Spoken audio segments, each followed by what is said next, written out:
Hey guys. What's going on? Welcome to the pub. Welcome to the pub. Indeed. Happy Friday. It's been a long week. And it's only been Good and it's time been a to go to short the week. pub. Did you guys? No, you had Monday off, right, Kyle? We did, yeah. Federal holidays, did yeah. not. You didn't have it I off? did not have it off. Well, actually, I didn't have it off until this year. And then another one of my friends who worked at the company I was with previously, Matt, he's like, did you know that? He's like, do you have a MLK day off? And I was like, we do now. And he's like, same here. This is the first year we've had it off. And I was like, it's weird. Because Carrie didn't have it off. Oh. Yeah. Well, good to see you guys at the pub on Friday. This is so awkward. Well, you mentioned the MLK and like more companies doing it this year. How quick do we want to talk about race and politics and maybe why this year some companies were giving people the day off when they didn't? Right.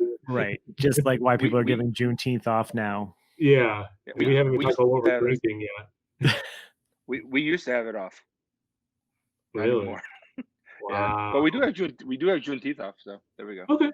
There you go. I think let's not measure race dicks here, but I feel like MLK is sort of maybe more important. Like as far as like, it's at least it's more well known. More well known, I would argue that. Well, I mean, it is. I mean, that's almost just a fact. I mean, I guess you could debate it, but yeah. What's everyone drinking? Let's start there. Yeah, let's do that, Kyle. I like that. I mean, I have no problem talking about race, but let's talk about what beer we're drinking first. So let's start with Shaun. Does that on the left? Yeah. I have Trillium and Cellar Maker's Escape Plan. They're like pretty much pina colada sour, orange, mango, lime, coconut, passion fruit, pineapple, almond, vanilla, and milk sugar. Like, Jesus Christ. Love it. Michael? Oh, I'm doing Hot Butcher, Unwind Your Mind. Nice. I like that beer. We didn't review that. Mosaic Matuka Eldorado hopped. Oh. Double Dipper. There we go. Done. Dipper. I had to record my Cellar Saturday review today, so I went with a 2016 Oscar Blues 1050 barrel aged. Yeah. We almost did that instead of the rum. Really? And ours, I think, is 2016. Might be. I don't know. Ours is super old. Yeah. Yeah. It's delicious. Was it good? Okay, good. Yeah. That, I mean, if you want to watch my review or not, but like, I don't want to spoil my thoughts if you don't want to know. But yeah, it's really good.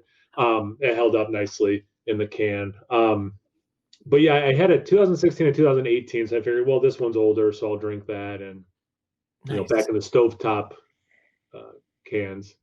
I really like that when they first came out with that. Like, I still like the stovetop idea because it's smaller than a bottle. You can still kind of split it, but it's like a 20-ounce bottle or something. Yeah, it's smaller than a 20. Well, I guess it's smaller than 20, but only by a little bit, I guess. Yeah. Mike and I talked about doing the other two rum Death by Coconuts, like just French press them. Maybe add some extra flavor to them. But yeah, we have a kind of a theme we've been meaning to talk about for a while. We've actually already been talking about it in text for the last freaking, I don't know, 7 years. As long as we've known each other, we've talked about it. Yeah, and Mike, what are we doing? We're at the pub. What are we doing? Talking about WandaVision. Yeah. And we've been talking about this for years. Yeah. Star Wars. We've been in the know. Yes. That anyone had. Yeah. Like, wouldn't it be cool if they made a WandaVision show?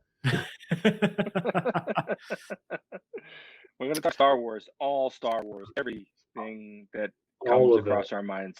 Yeah, anything that it's going to be like old school Nerdsense podcast days where like anything just is going to shoot out of our mouths, and the more we drink, it's going to get more interesting or really less interesting.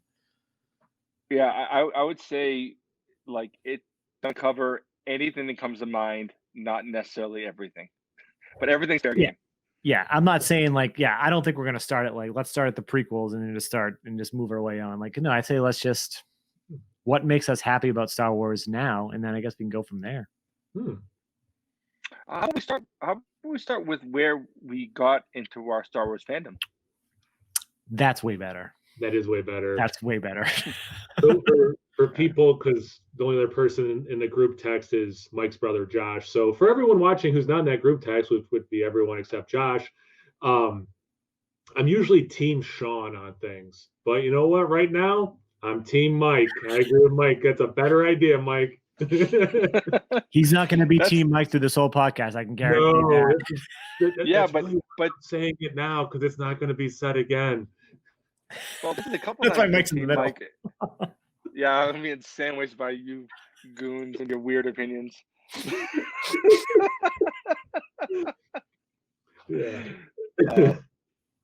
Yeah, Kyle, this is twice you've been Team Mike in like the last day. Strange. Which is a lot. I mean, that's a big uptick than norm. Yeah. Like, there's going to be no more Team Mike this year, and it's only January 22nd. Well, I'm assuming that even though nothing was announced, he's been not Team Mike 40 different times in the last day or so. Yeah. Well, yeah, I don't always say when I'm Team Shaun because it would just be redundant. But yeah, it'd be too much. Those poor servers on the group text, they'd be like, how do we hold all this data of him typing Team Shaun? So I think I know, but I want a sec to make sure I'm right about how I got into it. So I'd rather someone else go before me. Why don't we do the same thing we did before, right across from Shaun over? All right. Yep. So I don't remember the exact age, but I do remember when I got into it. Like I remember I was over at our buddy Joel and Jonathan's house before, and I distinctly remember it. It was before they redid their living room, before they blew out their living room wall. Only Mike would remember this, but I don't know. It's a distinct memory. I remember watching Star Wars there. And then from then on, I think it was just, was it? I'm not sure if I remember. I think maybe we watched all of them or we watched one of them. I don't remember the exact movie, but I remember just being like completely drawn in enough to where when I went home, I ended up recording all of them on VHS on USA Network. And this is going to sound weird. And Mike and even Kyle is probably going to be like, oh, that makes sense. I had the original Star Wars when I recorded it. I recorded it around Christmas time when it aired in USA. So all the commercials were Christmas commercials. So when I was younger, whenever I went to rewatch it, I didn't buy the VHSs till a long time after. I just had the recorded versions. They always had Christmas commercials. So for some reason, whenever I watch like A New Hope, I always think of Christmas because that's just how I constantly watched it for the longest time. And it's just like cemented in my brain. And I think there was like this like, Cindy Crawford commercial, Christmas jewelry commercials. And that's just, and then since then I just used to watch those VHSs like nonstop. And it was just, that was, and I think back then though, it was always like, I always watched A New Hope and Empire, and Jedi was always sort of last. Back then when I was a kid, it's way different from today, but back then I distinctly remember more A New Hope and Empire than anything else. And then obviously so you would watch New Hope, Empire, then Jedi in that order? Interesting. Well, I didn't like just as a kid, just like watch, you know what I mean? But but then the biggest thing back then too, when I was in Star Wars fan, was N64, right? So Shadows of the Empire was like, I think Shadows of the Empire and the Jedi Knight series on PC. I also remember when I got into Star Wars, Joel, the same kid I went over his house, we used to have dial-up modems and play Jedi Knight on PC, just one-on-one lightsaber battles. Like I like don't and until we got a second phone line, I would tell my parents not to pick up the phone and whatnot because you guys literally had to do it. Like I had to call him, he had to call me on the modem. It was a direct connection. It wasn't online. It was a direct connection, and we used to do that all the time, and that was just so fun. And then it was that Shadows of the Empire N64, but then from there it just kind of just exploded. That's my Star Wars story. I gotta go next. I actually don't really remember a time when I didn't know Star Wars movies. My dad was a fan, and my dad was born in '64. So when A New Hope came out, he was prime age to be a Star Wars fan. I was born a couple years later because my dad was, didn't know how to fucking behave as a teenager. But I only really know Star Wars as a thing. Like it was, I don't remember ever not knowing it. You know, that's kind of how. No, I do remember. I do remember distinctly. I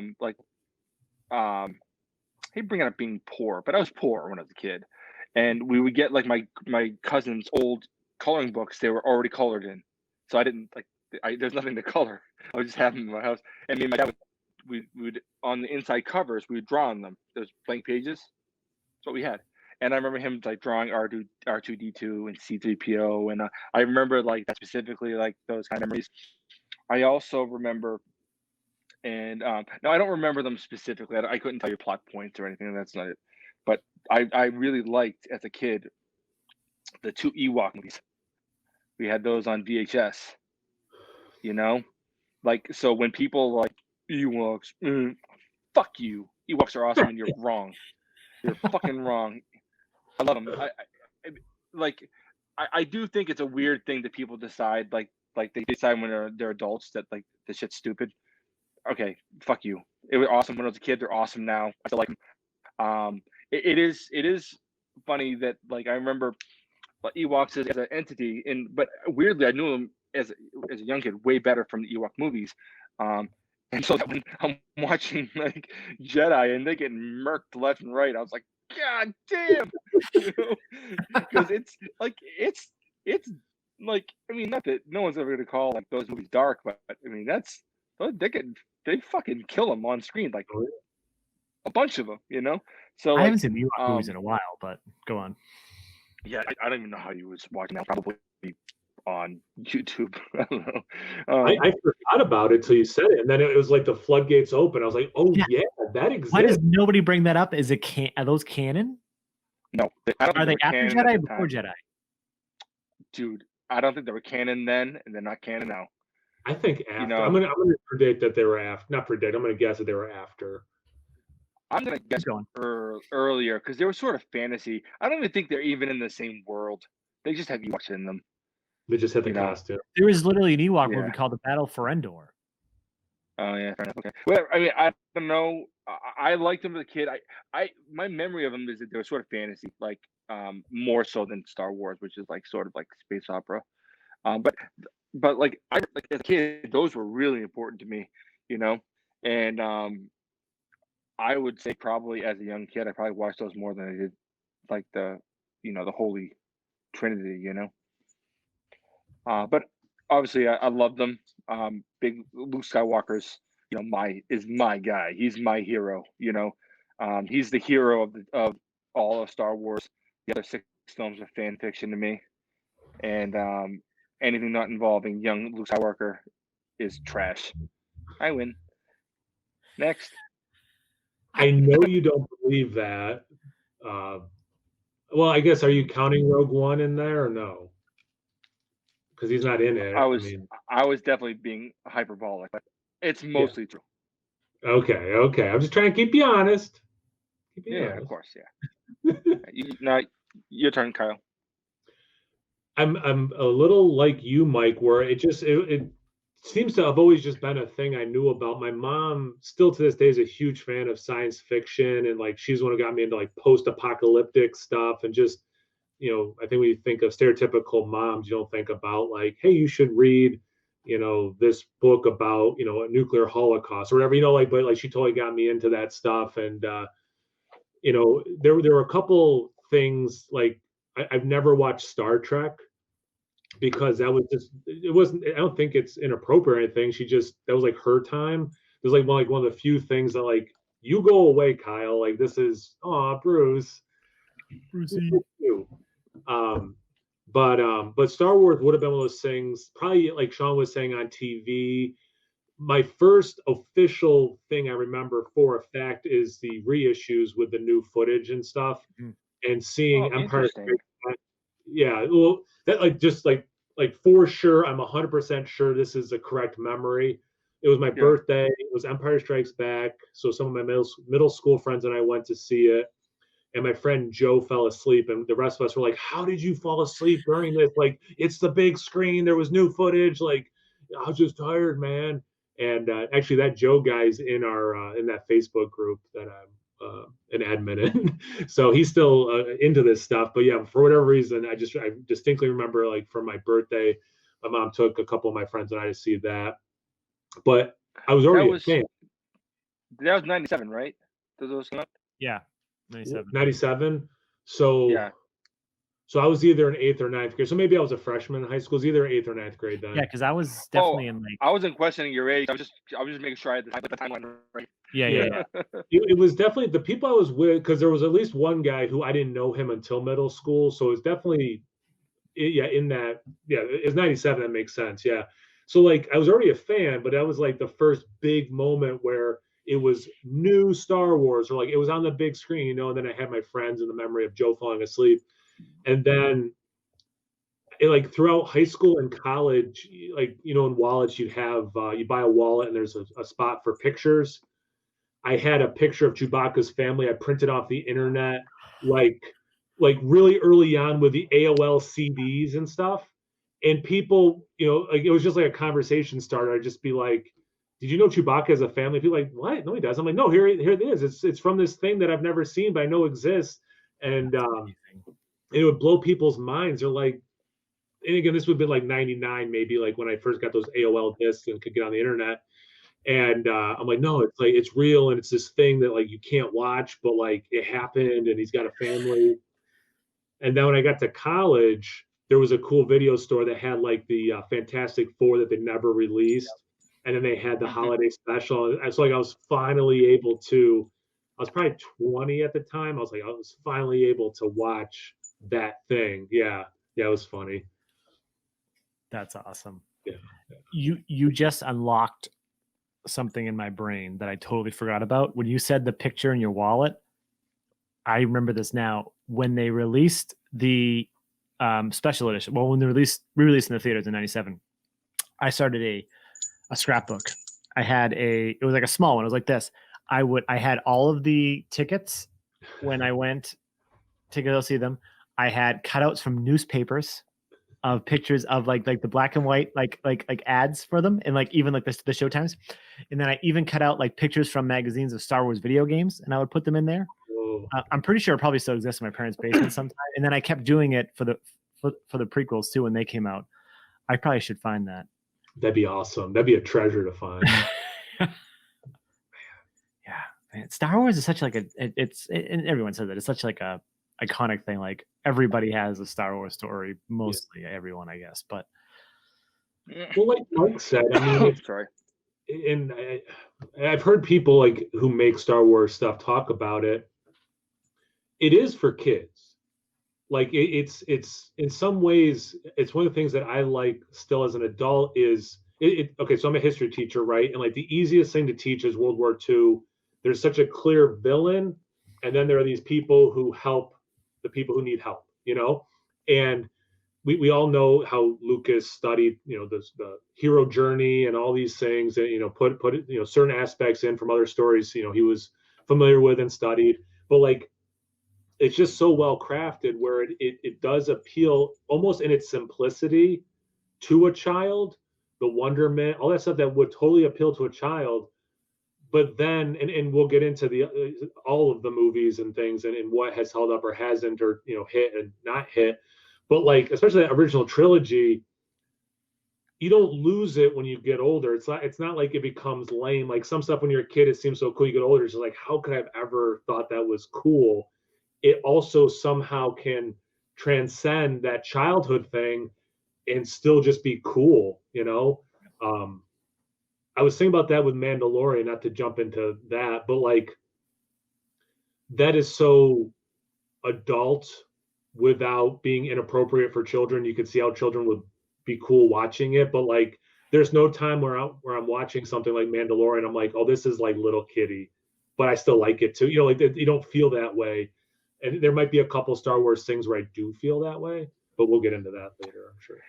Let me bring this up real quick about Mandalorian. I remember early in the first season, I don't remember. It doesn't matter the episode. I was listening to a podcast and I think Mark Bernardin was saying basically that it's like even though it doesn't work for me, I have to realize that these things are not for me. They are for children. And I remember thinking, fuck. Wait, Mandalorian right. That's what I was just thinking of. I thought it was someone who worked on Star Wars. It was him with the Fat Man Beyond podcast with Kevin Smith. It was him who said that. You're right. It wasn't someone. Oh, my bad. But that's when it dawned on me. I'm like, oh, this is, and it makes sense. I mean, they're what, PG, maybe PG, right? It wasn't like Revenge of the Sith, the first PG-13 one. You know, I mean, they are pretty. What were the sequels? I think they were just. Well, I'm sorry. I'm sure that the sequels are probably PG-13 as well, but. Yeah, but it's hard to gauge ratings because the standards of practice change over years. You know which is true. Like, well, like Teletubbies is made for kids, and if you like it, not that I ever watched it, so maybe some adults do like it, I don't know. But like that would be a thing I probably would feel weird if I still like, although I never watched it. Yeah, 100%. That would be. But weird. Like Star Wars is one of those things that, like, although I got it, like just like you said, Mike, I've just always been a fan of it as long as I can remember. You don't grow out of it. You don't. I mean, I guess some people do, but like, there's it sort of grows with you, right? Like, well, if you watch especially, wow, I'm at my bar. If you're in my bar, like, no, I know, like it does grow with you. It's like if I look to my left, I mean, well, if I look to my left, there's a freaking a Yoda that's scale size to these things. If I look to my right, there's a bunch of Star Wars action figures. There's a Kylo Ren Funko Pop. Like, Sean, look right behind you. Sean, look right behind you. You have Darth Vader, man. Like, yeah, I know that. I just said that. I was like, what are you talking about? What am I looking at? But what I'm saying is, like, it's on every video that we do. You know? and one of those is, didn't Josh bring one of those over for the? That's Josh's. Okay, and then also the Yoda, right? The Yoda off screen is Josh's, and then this my dad got me for one Christmas. He was like, "I'm so excited to get this for you," and I was like, "What could this be?" And it's like the giant box, and I was like, "Holy shit!" And my mom's like, I tried telling him not to. I'm like, Mom, you have no idea how awesome this is. Like, this is going to be on every single video we ever do. But I'm misunderstanding. This is not on purpose. This is right next to my couch. Oh, I wish I had Baby Yoda too, the remote control. But no, but there was a period of time that just because of I remember my dad thing. I think I was definitely living at home still, probably in high school, maybe college, and I was rewatching Star Wars, and he never liked it when I was a kid, and he came in like, I don't know, maybe in the beginning of New Hope or middle of New Hope, and he like sat down and he just watched it, and he's like, "When are you watching the next one?" And then he just I don't know if he was just doing it because I was a high school, college kid, just not, just being, an angsty teenager or whatever. But he like was interested in just like wanted to. He's like, "When we watch the next one," and then like we didn't watch them all one day, but then he would like continue to ask when we watch the next one. Like, all right, let's watch it, and then we watched the original trilogy together, and it was really cool. But yeah, that was a nice, yeah. Normally, I wouldn't really think of that if he's watching this now. I apologize that I said that, but it was really cool. And I think back on it a lot. And I'm like, he was probably just trying to like have a conversation. I remember the number of times being at work and your dad would come down and just talk shit about what me and you enjoyed for entertainment, and just like rip into me like in really mean ways. It's like, like you wonder why I used to talk so much shit about your dad.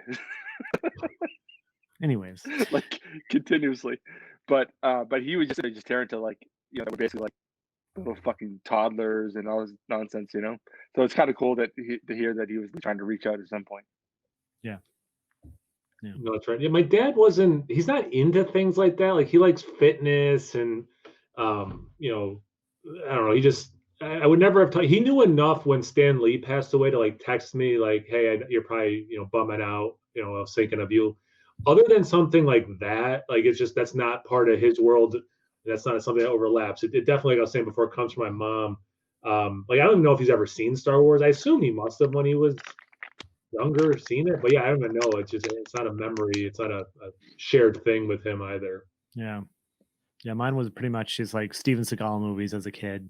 Okay. that type of that type of thing.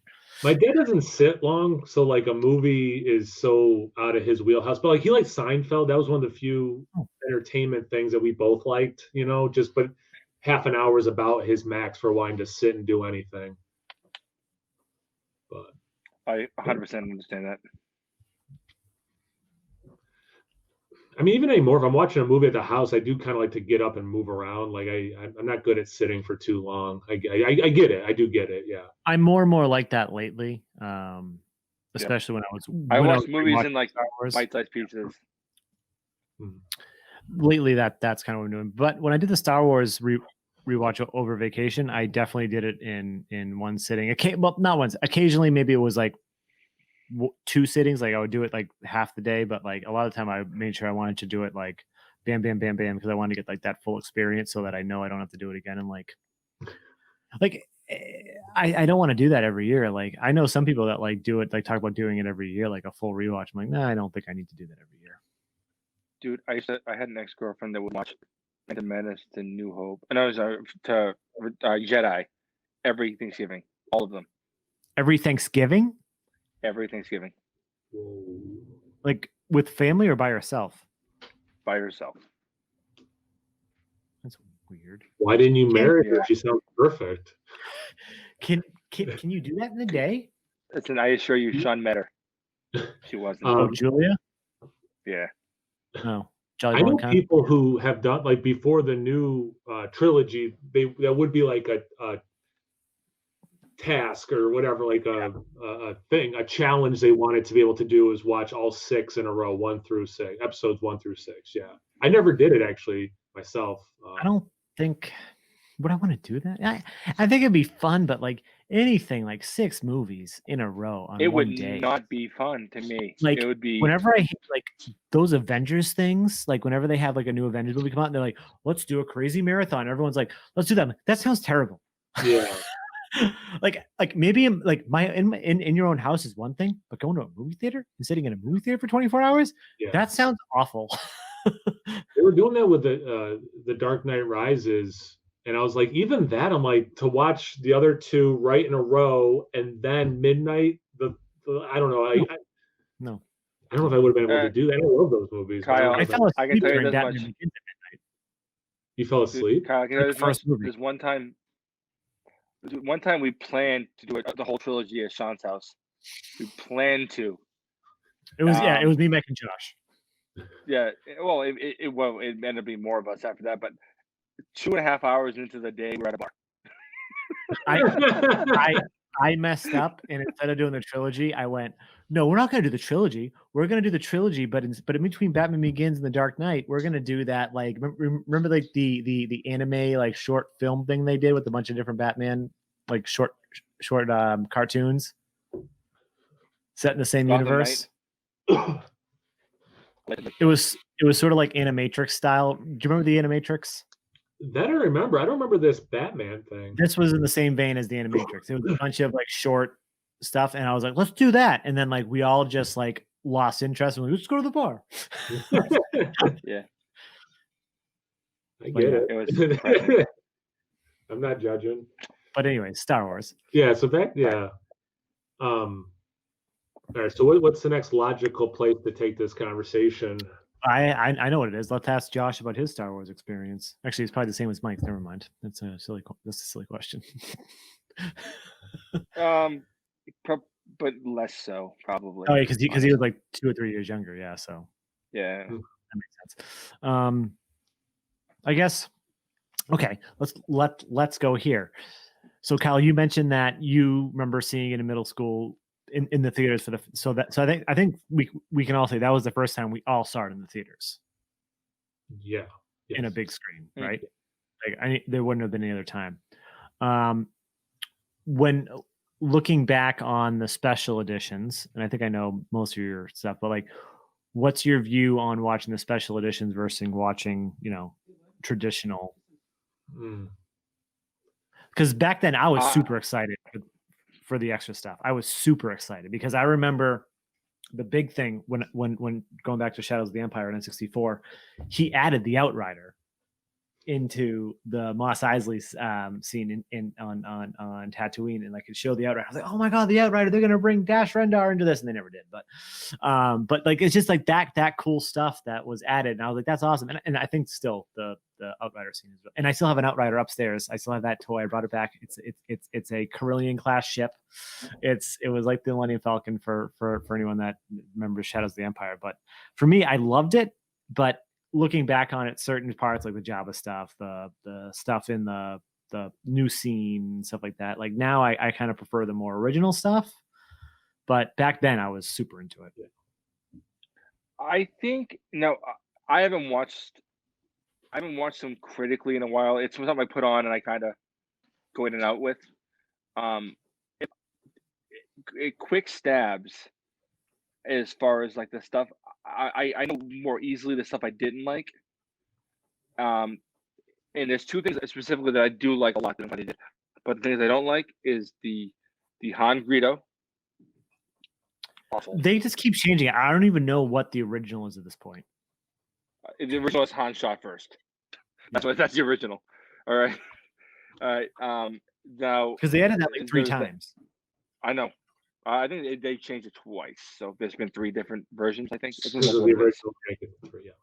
Right. So, that just looks ridiculous. Where you just see Han's like body like skip on it.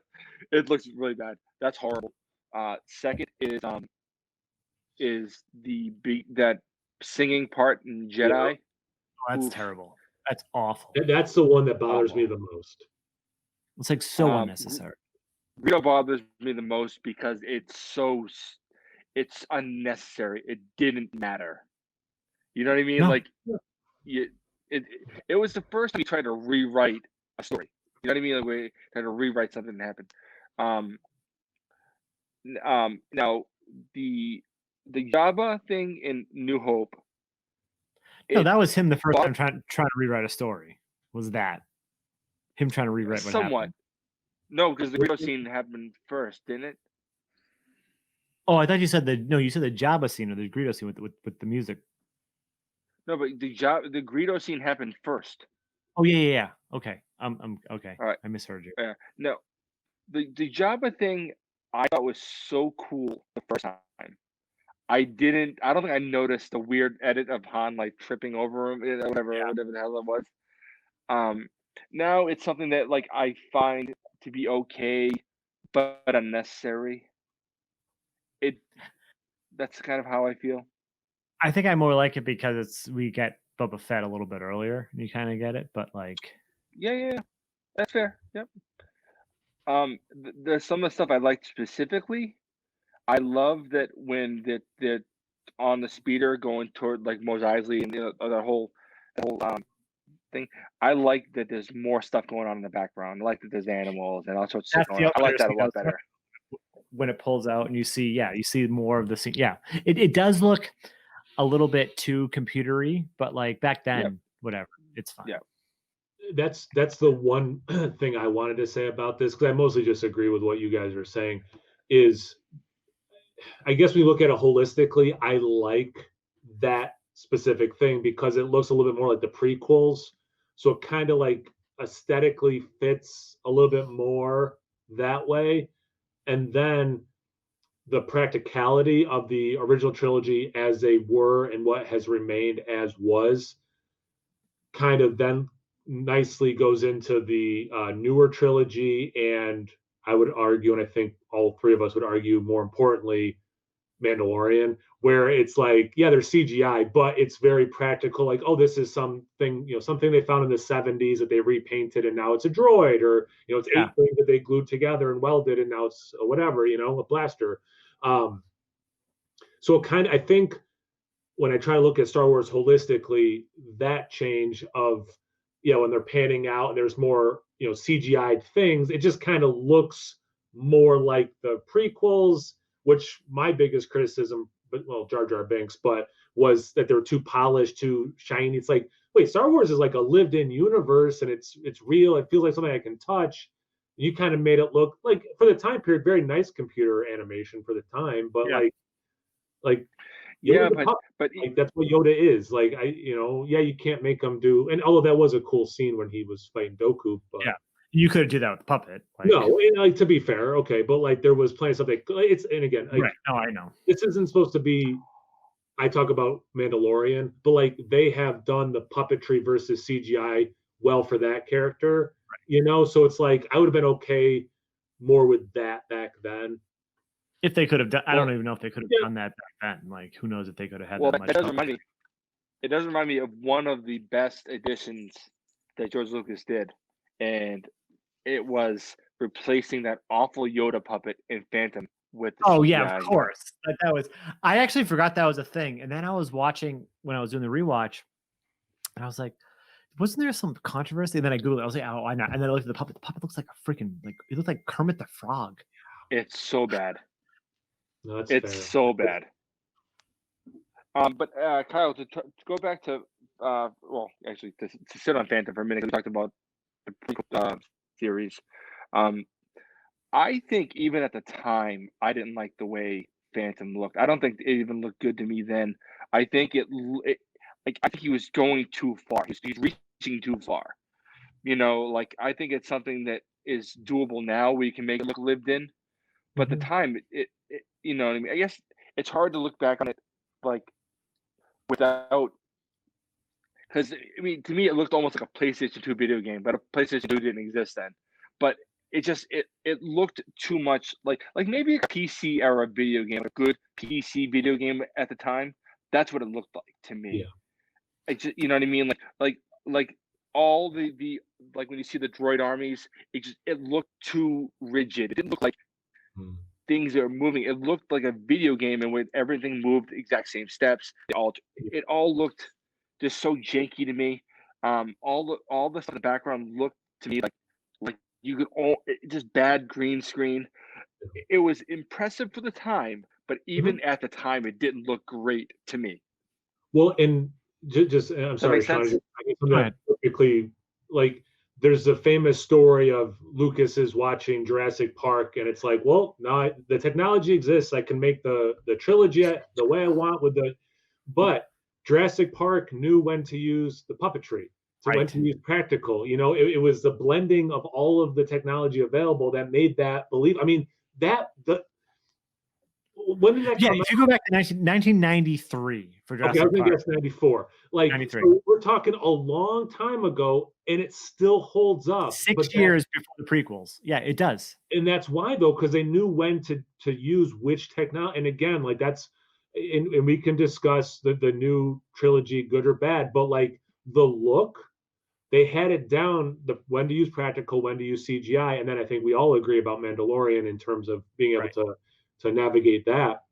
But and like how proud he was. Like it's 98% green screen in this movie, or like whatever, like those claims were. And it's just like, that's cool to like certain dudes, but like I just want it to look like Star Wars and not just. And Mike, and I'm sorry, Sean, I meant for this to be shorter so you could talk, but I'll end with this. I do feel, I remember feeling that way when I saw A Phantom Menace.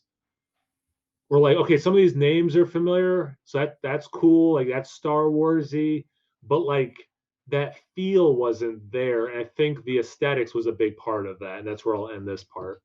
No, and then where I was gonna go, but I thought of another thing, but where I was gonna go was, like the droid army, I guess they're supposed to be rigid. They're droids, but overall, like, CGI, but everything seemed cleaner because they weren't really in Mos Eisley, they weren't really in another thing, which is a little bit different, but no, like the CGI did take it, especially like the big like rolling blue balls and whatnot.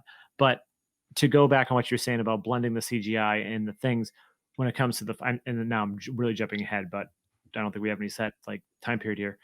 Force Awakens, like when they first started announcing like or showing stuff, they showed like they were doing legit real models, real like characters, and that was exciting to me. And like you can see that in that beginning scenes in Force Awakens, and like that seemed lived in. That seemed like Mandalorian-esque, right? Like you had like real characters mixed with CG. The sets were believable, and the same thing with like if you go and I think I sent the link to the group text like a week or two ago, like the like the best things about Rogue One, like those like inner city scenes, it felt lived in. It felt really real. Like I feel like people know more about Star Wars. I feel like George Lucas he's the visionary, right? He did the original trilogy, but then when it comes to the prequels and stuff like that, like I think he needed to successfully do it. If he wanted to successfully do the prequels, he should have taken. I mean, he took a step back for a while, but I don't think he took too far of a step back. I think he saw the technology, like you said, be like 98% green screen. I can do everything I want to do. I'm going to make it crazy awesome. But I don't think he fully understood what the fans like. They loved the lived-in feel, the jankiness, the like real weapons just added, like people like glued on stuff that made it look like, you know what I mean? Like I think he lost that, and it's not a bad thing, but like I think it's great that it's taken so long, because now, you know, when we were kids in middle school, like those people nowadays that are our age or even a little bit older, they were the true fans, and they see that and they're like, let's go ahead and just really kind of let's physically build awesome stuff, and then we have other people on the side to do like the CGI and everything to kind of supplement it. So I guess that's my long way of saying it works better without George Lucas. Shit. Well, Mike, I'm sorry. Looks like you queued something up, so I'll let you go. I won't talk. Well, no, what I was doing was writing things down so I didn't forget points. So I was just typing them up real quick. Hopefully I don't remember. I did like 1 or 2 words. Hopefully I don't forget what the points were. All right, I gotta make a couple points. One, the other things that I like that he added. I like the death of Boba Fett. I like that when he fell into the hole, the thing came up and grabbed him. I thought that looked cool. Into the Sarlacc pit. Yeah. All right. Well, the other thing, I like the way clouds. So it's not the death of Boba Fett anymore. Okay. Until a minute ago, this is death. I mean, unless you talk about the extra. I'm just messing. It was no. But the apparent death of Boba, I like the way that looked better in the new versions. I like the way Cloud City looks. It looks a lot better now. You know, there's more things. It just looks busy. Right. It did look like sort of like computery, but for the time, yeah. Right. If George Lucas is watching, no, don't go back and redo everything CGI again. Actually, that wouldn't be that bad of an idea if he did it. Well, he can't do it anyway. He doesn't have the rights. I win. The other thing that people forget is, not forget, I guess, but it doesn't get talked about a whole lot, is that the Emperor was replaced in Empire. Yeah. It was the lady with the chimpanzee mask or whatever it was in the hood. And then the other thing so I just want to bring up those kind of things. I remember, oh, those are cool. That's cool. It's just interesting talking points. But the thing that bothered me, sorry, to go back to again to the prequels, and we talked about like how it doesn't look lived in or whatever. The thing that makes it look so weird to me is because all the backgrounds for the most part are CG, is that nothing has texture. Nothing has like scratches. Nothing has like a feel. It all just looks smooth and shiny. The closest you got was Phantom Menace with like the junkyard, Annie's house. Okay. That was really it. That was really it though. But yeah, exactly what I was saying. Because other than that, even the junkyard looks too shiny to me. You know what I mean? Annie's house looked good, I guess, but that was probably practical. So there we go. And Annie, so ridiculous. Does anyone remember what was the movie that they had the very first trailer for Phantom Menace and people went to, and like it was just like it was really bad. And I remember, was it find out right now. Was it the Will Smith movie? Was it what? Was it like one of those disaster movies, like where a volcano erupts? Or was it? So. I remember like being there and people in the front were there watching it, and they yelled and screamed, and then they left. And I was like, that makes sense. The teaser trailer was released with the Will Smith movie, right? What? It says Meet Joe Black. Oh, really? I don't even know if I met. Yeah, it said the teaser trailer was released on selected screens accompanying Meet Joe Black on November 13, 1998. I must because Media I reported remember. people were paying full admission at theaters to see the trailer. Yeah, and it was just literally like Darth Vader fucking breathing. All right. A second trailer, Sean, was released March 12, 1999 with Wing Commander. I didn't see Wing Is that Commander. the one you're thinking of? No, then I don't know. I haven't seen either of those movies, so I didn't know Wing Commander came out with a movie, which is kind of weird because Wing Commander, the video game, had Mark Hamill. It was meant to be. You mentioned an interesting thing about George Lucas's involvement. I mean, my favorite Star Wars movie is still A New Hope, but like most people will say Empire Strikes Back, and that's when he took a big step back, you know? So like it is this really interesting thing where he is a creator. And again, like I give him credit. I mean, he knew that hero's journey. He made the one that I love the most. He created this universe that I care about. But some of the best Star Wars stuff had nothing, I shouldn't say nothing to do with him, but his involvement was next to nothing, you know? Well, I don't know if I would say just because he didn't direct it doesn't mean he wrote the story. Well, okay, Rogue One. Oh, yeah. Mandalorian, I like more than I like the prequel, any of the prequels. Just as an example. Yeah, dude, yeah, 100%. I agree. So like his full involvement, although he did have like Spielberg directed at least one scene in Revenge of the Sith and stuff. I mean, there was some were hands involved, but like, and again, I mean, he was involved with Empire, he was involved with Jedi, but not as much as A New Hope or the prequels. That's the point I'm making. Yeah. No, that makes sense. And like listening to the commentaries for the original trilogy, especially Empire, because they had who directed it? Was that Lawrence Kasdan? He was very vocal in the commentary, just with like stuff that like he was looking for, stuff he was doing. Like he was doing it for Star Wars, but he was also doing it for character development and stuff like that. You could tell he was in. I think that maybe it was Kirshner, right? Oh, Kasdan wrote it. Yeah. Sorry. But yeah, because if you ask me right now, who directed Jedi? I have no clue. Don't look it up. Do either of you know? It was George Lucas, wasn't it? No. He didn't direct anything after New Hope. Like he did A New Hope, and they did the and I totally forgot that. And then when I was listening to the commentary, and I was like, and they started talking about whoever, he hasn't really done anything else. That's my whole point. Yeah, like he didn't really do anything before either. He kind of just like took you, but you're right. He took a step back, and I don't think that's what, or something. Did you look it up, Mike? Yeah. Richard Marquand. Yeah. Okay. And but George Lucas and Lawrence Kasdan wrote the screenplay. Yeah. Okay, that's where I'm thinking Lawrence from. Okay. Oh, and Michael Arndt. Isn't he the guy who wrote Toy Story? No, the Toy Story was written by Joss Whedon. He only had and 8 other people. Yeah, I think or he wrote one of the Toy Stories. That's now, this is going to devolve into, and that person worked on this, and then I went to IMDb and saw these 8 other things, and that reminded me of Rosario Dawson was in that movie. and Rosario Dawson is Ahsoka. Full circle. But yeah, no, I don't know if that's, I don't know, like A New Hope for me, after rewatching the original trilogy, I would probably say, my bad. Anyway, moving on. Watching it, I'd probably still pick Empire as my favorite, but A New Hope is really great. Jedi is really great, and I don't think it has anything. Kyle, maybe it doesn't have anything. Yeah.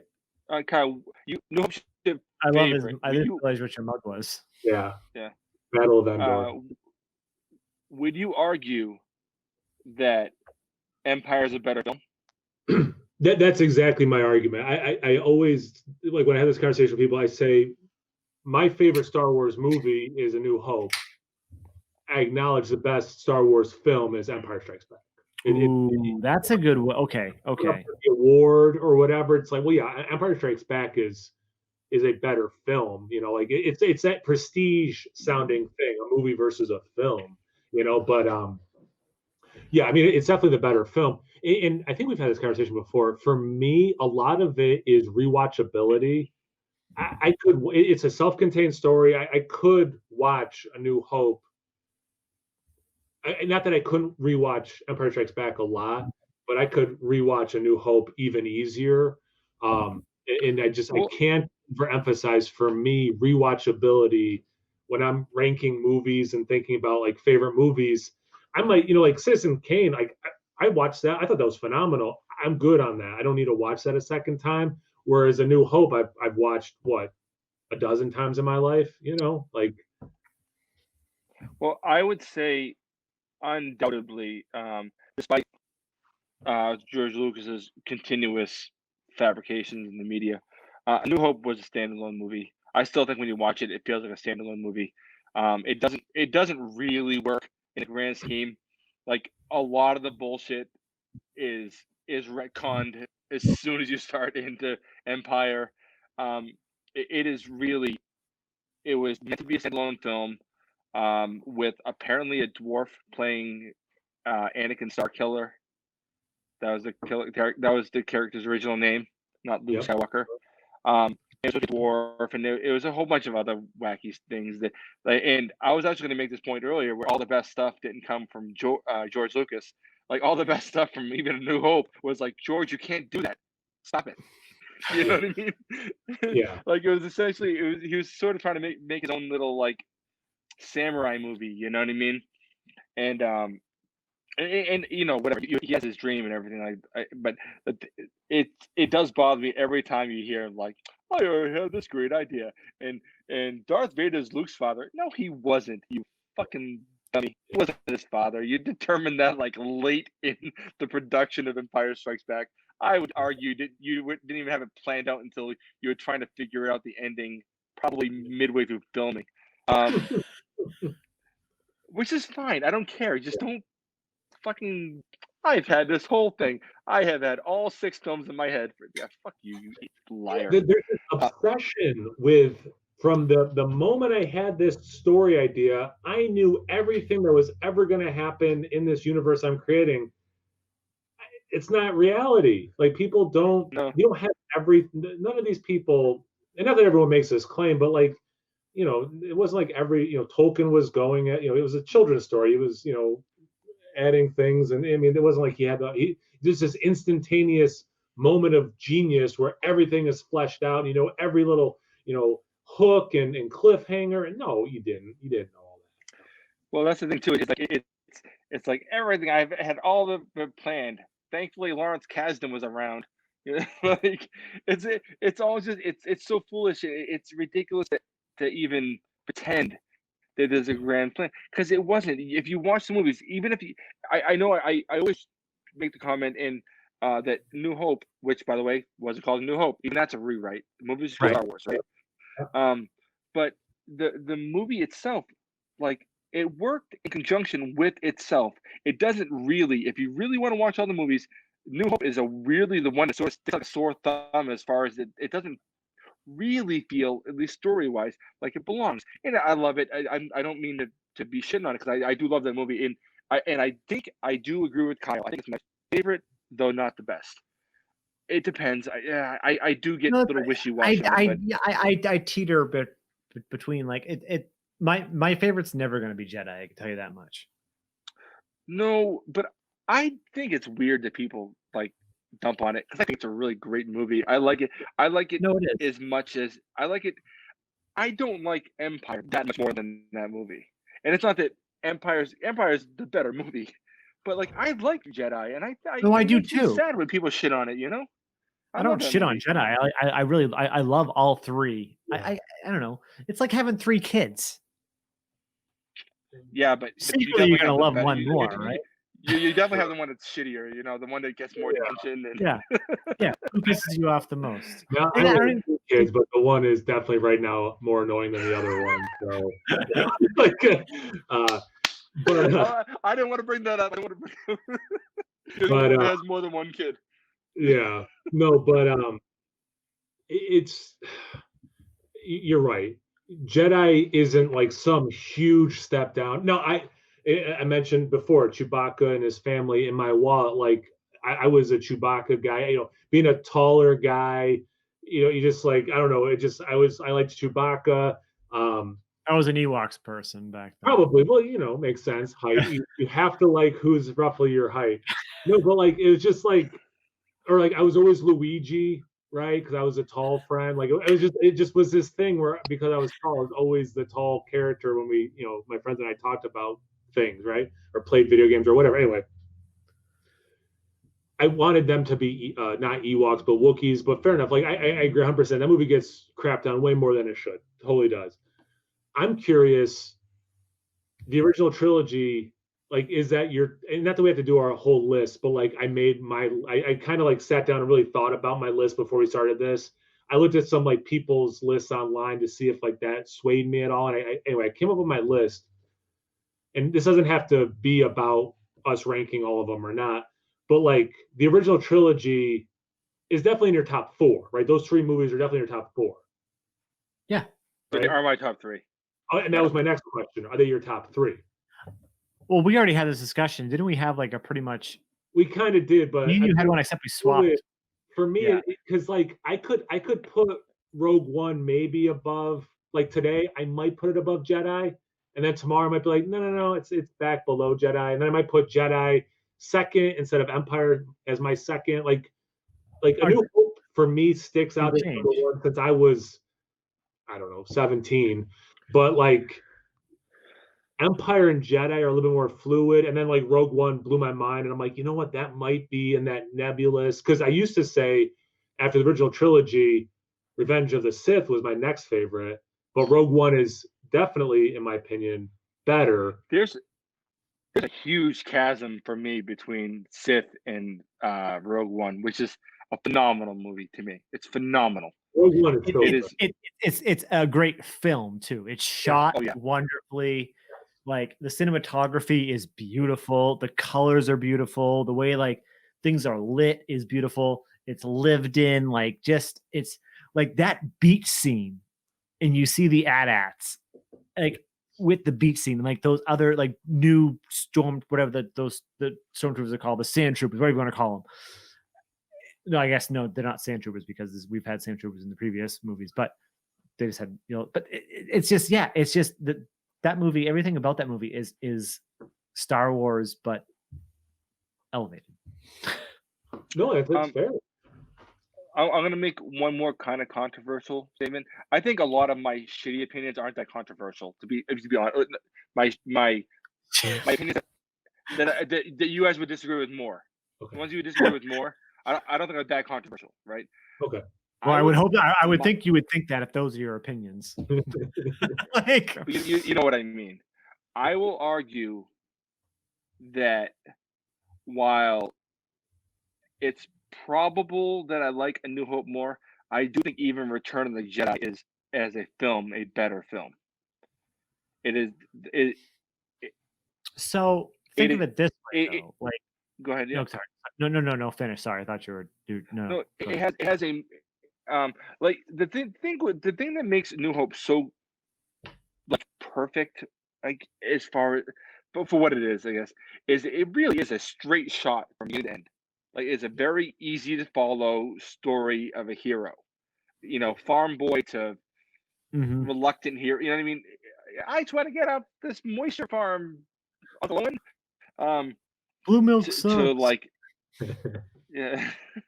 But I mean, like the characters are all like almost one-dimensional. You know what I mean?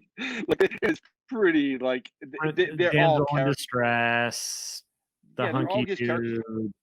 Yeah. And honestly, weirdly, the person with the most wrinkles is Leia. Weirdly, like she's the only one that has that. She is any balls. She, you know, she is one-dimensional. The rest of them are reaching for that. I think that there's more color, there's more story, there's more things going on. It's a little more complicated. Definitely the cinematography is better.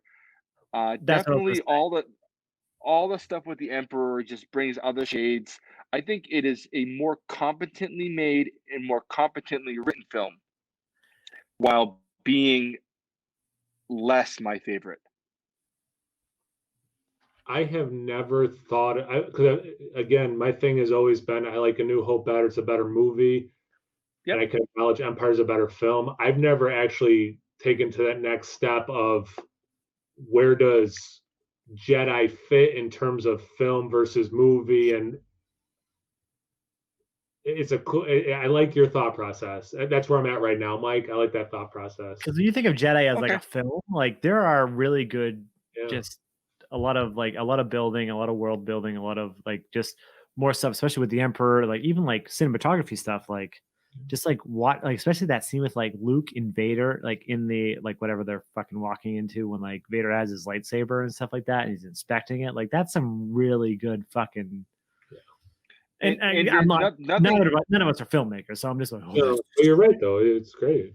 And nothing reaches the operatic heights of the death of Vader in A New Hope.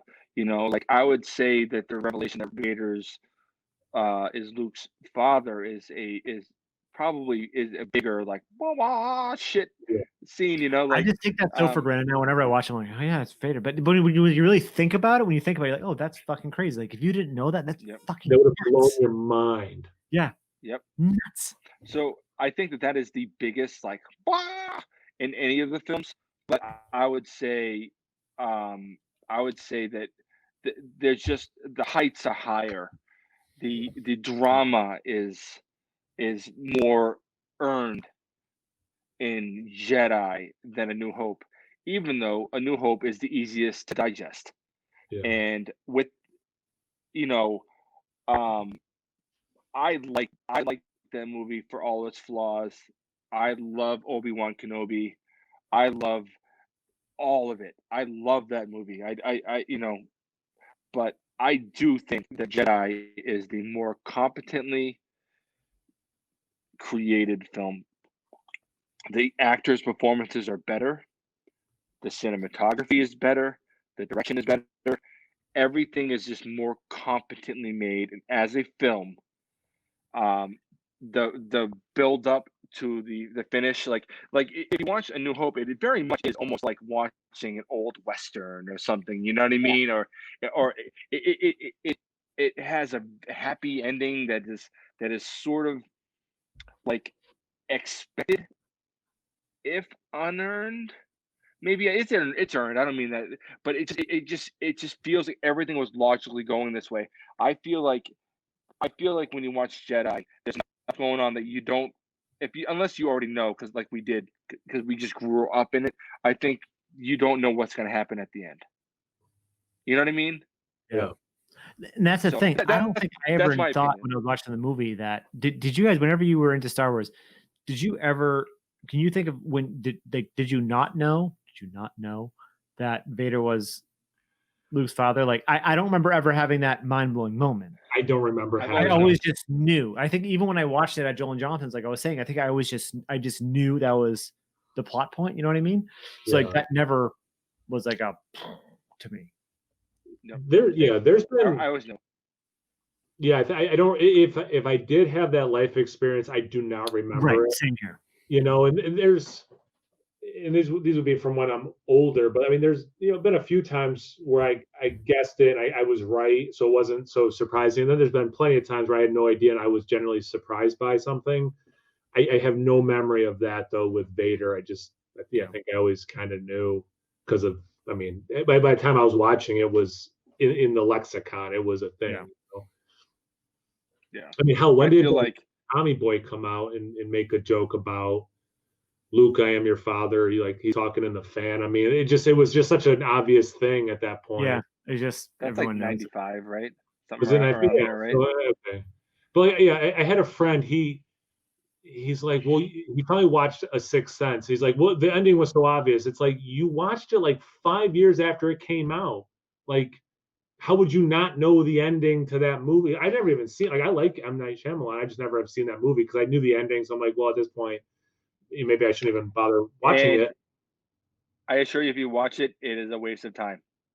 I like him. I don't mean that the movie's a waste of time, but knowing the ending, he telegraphs it the whole time. Yeah. The fact that people didn't pick up on it is weird. It is a stroke of genius because it is weird. Like he's sitting there talking to his wife while she's eating, and she's like clearly like depressed. She's not responding. She's eating food. Like no one responds to him in any way except the kid. When you watch it, it's like, yeah. Now, like, so, but oh, go ahead. The movie I think works in the uncomfortable weirdness. Okay. So you don't ever think of it, I guess. But once you know, it's weird. Like he doesn't hide it. It's weird when you rewatch it. Like it's not hidden at all. So and that is sort of the genius of the film. Go ahead. Sorry. No, it's fine. Yeah, like I said, I haven't seen it, but it was just this like ridiculous thing. Like, well, everyone knows the ending of Sixth Sense at this point. So like, but like, no, I do. Unbreakable, I thought was fantastic. The Village, I like Signs a lot too. The Village, I had an idea of like the twist. So like as it was playing out, then I'm like, oh, this is what I was thinking. So yeah, this isn't that cool of an ending because I kind of had it figured out before we even sat down to watch it.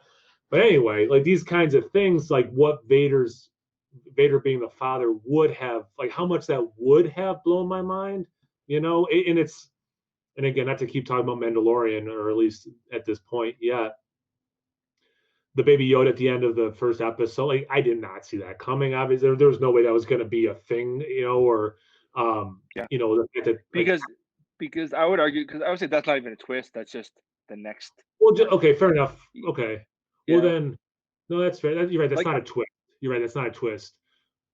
What about Luke coming at the end of season 2? I knew like a Jedi coming. That's a shocker. I was thinking, oh, they showed Ahsoka, like she's probably going to come back. Like, you know what? Maybe I should train him. You're right. You're not good at this or whatever. Like I could see like I'm just remembering like when I was watching that, every thought that was going through my mind, and that was one of them. Like, oh, it's going to be her, because they've already teased her, and she's a pretty big actress just to come and do one episode, and you're having like 1,000 thoughts at once, and that was just one of them I had. But anyway. I'm gonna do a quick aside, especially if Shaun isn't here. I don't want to get too far out of. One of the things we joked about earlier about Rosario Dawson, you're like, oh, she's Ahsoka, so full circle.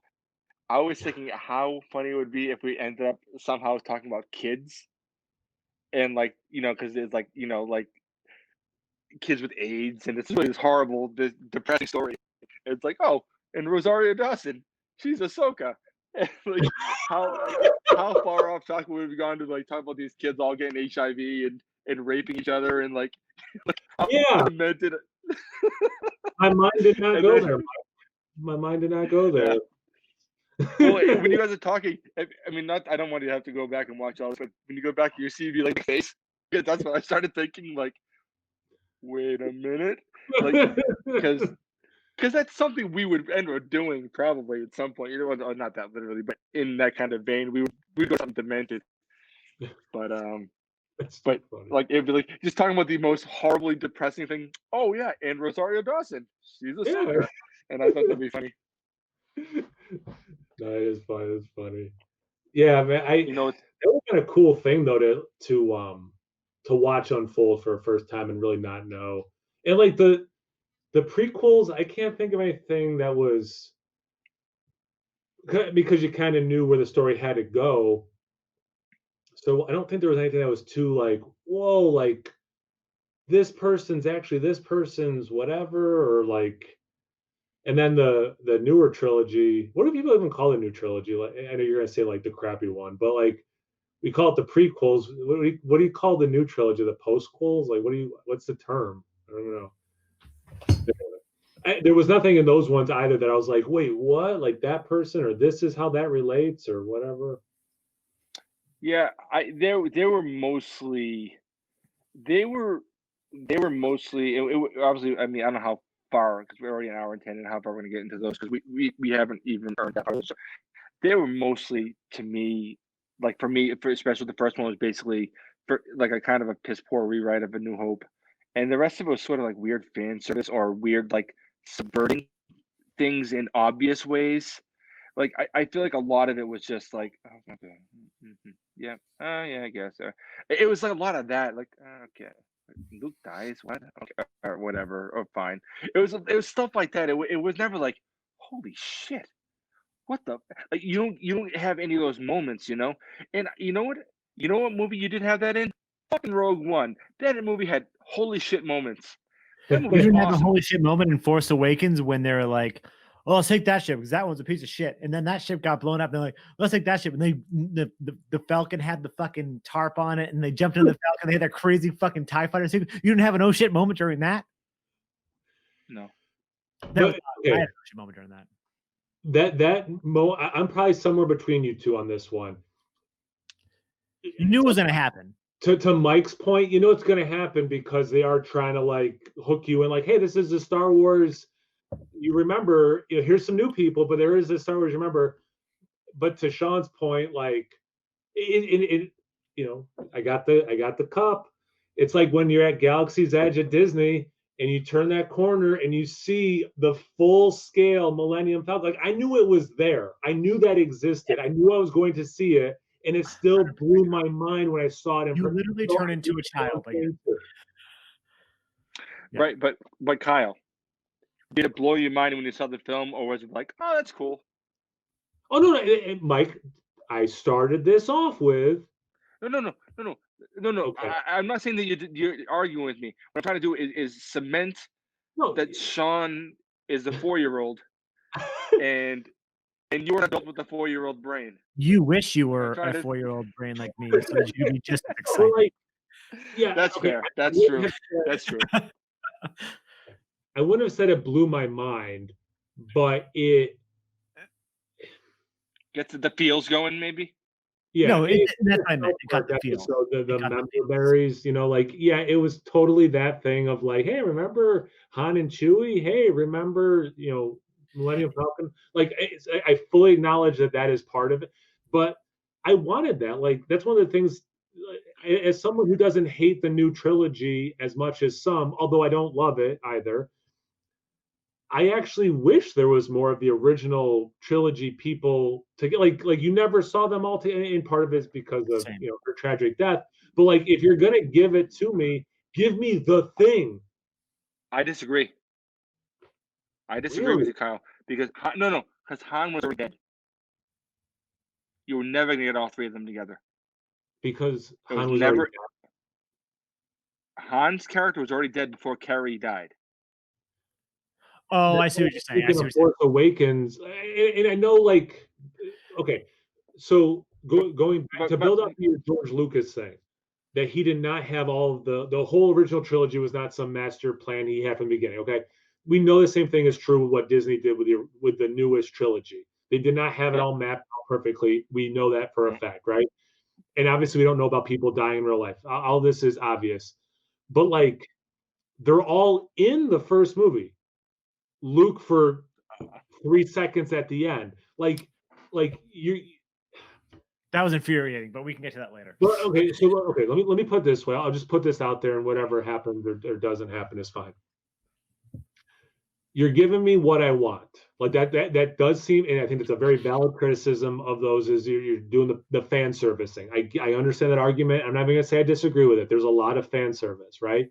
But you didn't give me the ultimate fan service in the first one. Like, you couldn't have had a scene where at least Han, Leia, and Luke are together. At least those three, if not also Chewie and the droid. I mean, like, you couldn't give me the three humans together. And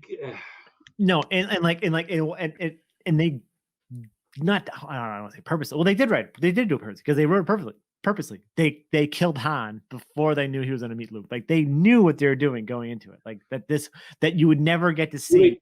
They killed him before he'd ever have a chance to have all together. You never get to see the three of them together. You knew that was a thing. Like, you know, and it's just, and it sucks because in the real world we know that it can never happen. Like there's no way it actually happens at this point, you know. Even if it gets retconned, yeah, exactly, 100%.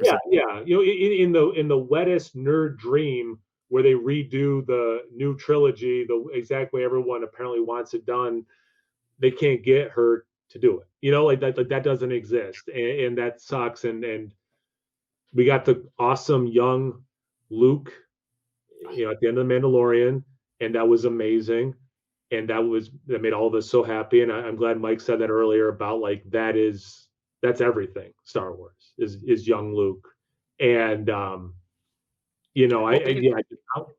this is the thing, Kyle, is and we've talked about this in the chat, and this is actually sort of one of the things that maybe say we need to talk about this, because we're typing away like jerks, and all the points are getting lost, because by the time you get your text written, Sean and I are beating down stuff, and then by the time I get my, what I mean, everything kept getting lost. It's happening in the chat. That's why I keep making notes. But still, this is still more fun. But one of the things, this all is come back to Mandalorian. I'm sorry, it's going to, all things end at Mandalorian. Yeah, before you say that, and probably what Kyle was gonna say was like, if it wasn't for the Mandalorian, I don't think I would be this reinvigorated about Star Wars as a recent. And I probably wouldn't have done that rewatch at all. But that's the problem. Is that like I feel like the sequel trilogy, right? I think post-sequel, whatever. The sequel trilogy is essentially like fan service in kind of the shittiest ways. Like, oh, they did that. That's cool. But all it did was sort of, it made you wish you were watching the other ones, I get where you're going with that, yeah. I feel like what they did with Mandalorian was they made fan service awesome. And they made me excited. And they did things that didn't subvert it in annoying ways. It subverted our expectations in awesome ways. And it always ends a happy ending, even if things are a little complicated. It has an awesome lead character that's sort of like one-dimensional. So everything around him is what matters, and he's just sort of like this stoic samurai through it all. But his care for the baby has ripples, and Ahsoka and Luke and that fucking robot that was voiced by Taika Waititi, and Werner Herzog as the most compelling Star Wars villain in 20 years, and like, dude, it was awesome. They what they did was they made a sequel to Star Wars that I cared about. Yes. And it's and if you look at any of our chats leading up to it, I was like, yay, Boba Jr. Blah. You were like, you gave zero shits. But why? You gave zero fucks. But why? Because for 20 years I had nothing but trash fucking movies I didn't like. Yeah. All right. That I thought cheapened Star Wars. And I feel like Mandalorian doesn't cheapen it at all. That's how I feel. Going up to it, I was excited about Star Wars. I was excited about some new Star Wars stuff. But for me, I want more going forward, right? So like anything that's like a prequel or something in between. Like at first, I thought Rogue One was gonna be. I was like, who fucking cares about Rogue One? Rogue One's gonna be fucking stupid. I didn't even see it when it opened. I'm like, who cares? And then like a colleague of mine saw it opening night. I'm like, is it even worth it? He's like, yeah. He's like, same here. I saw it like a couple weeks after, and I was like, holy shit. Yeah. Well, if Sean remembers correctly, on my way home from seeing the movie, I was texting Sean about it, and then I typed up a review on my phone, and I sent him my review, and he put it on the Nerdsense website. Oh shit! I did, didn't I? Yeah, it is a movie that I was cool with going to see. I was like, let's see what the hell this is, see what the hell. I don't think I really knew what the hell it was going to be about. I didn't know. I didn't know about the Death Star's plan. I just knew it was a prequel to Star Wars, and I didn't care enough. And I was like, ugh. Yeah. Ugh. But it came out after Force Awakens. Yeah. Okay. It did. It came out between Force Awakens and Last Jedi. Yeah, that's when they were trying to do like a Skywalker movie. Yeah. Okay. And then that fell after Solo. I assume Mandalorian. Yeah. Oh yeah. So I keep forgetting about Solo. Who cares? Because Solo sucks and it shouldn't even be. So Mike and I follow somebody but we were friends with somebody on Facebook that we used to be friends in high school. And he said he watched Solo again recently. And he said, if you watch Solo and you can get past like all the bullshit Han, Chewbacca stuff, the world, living in the world and all that stuff like that does feel like Mandalorian, Rogue One type stuff. Like if you can get over the main character and my favorite Star Wars character, Chewbacca, if you can get over those two things, then it's cool to watch. But Chewbacca was fine. I think Chewbacca was bad in that movie. Chewbacca was fine. The character who goes, But anyway, sorry, but like, but going back to being Mandalorian, Rogue One, I just right. But this is the thing. To go back to what Mandalorian does right, it is also what Rogue One did right, where they did fan service the right way. And you know what else they did? They also brought back an awesome old character with Grand Moff Tarkin, and they brought him back. I mean, it was obvious it was just like Luke, but like it felt like the character. It felt like, it didn't feel like to me like it didn't feel like I was, because the actor who played him in the movie was actually I watched it in Rome. I forget the character's name. But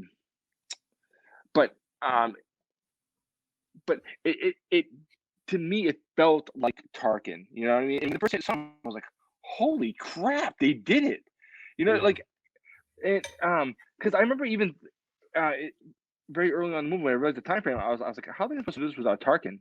That'd be weird." Did they recast them? Because I didn't do a whole lot of research. I just went to go see the movie.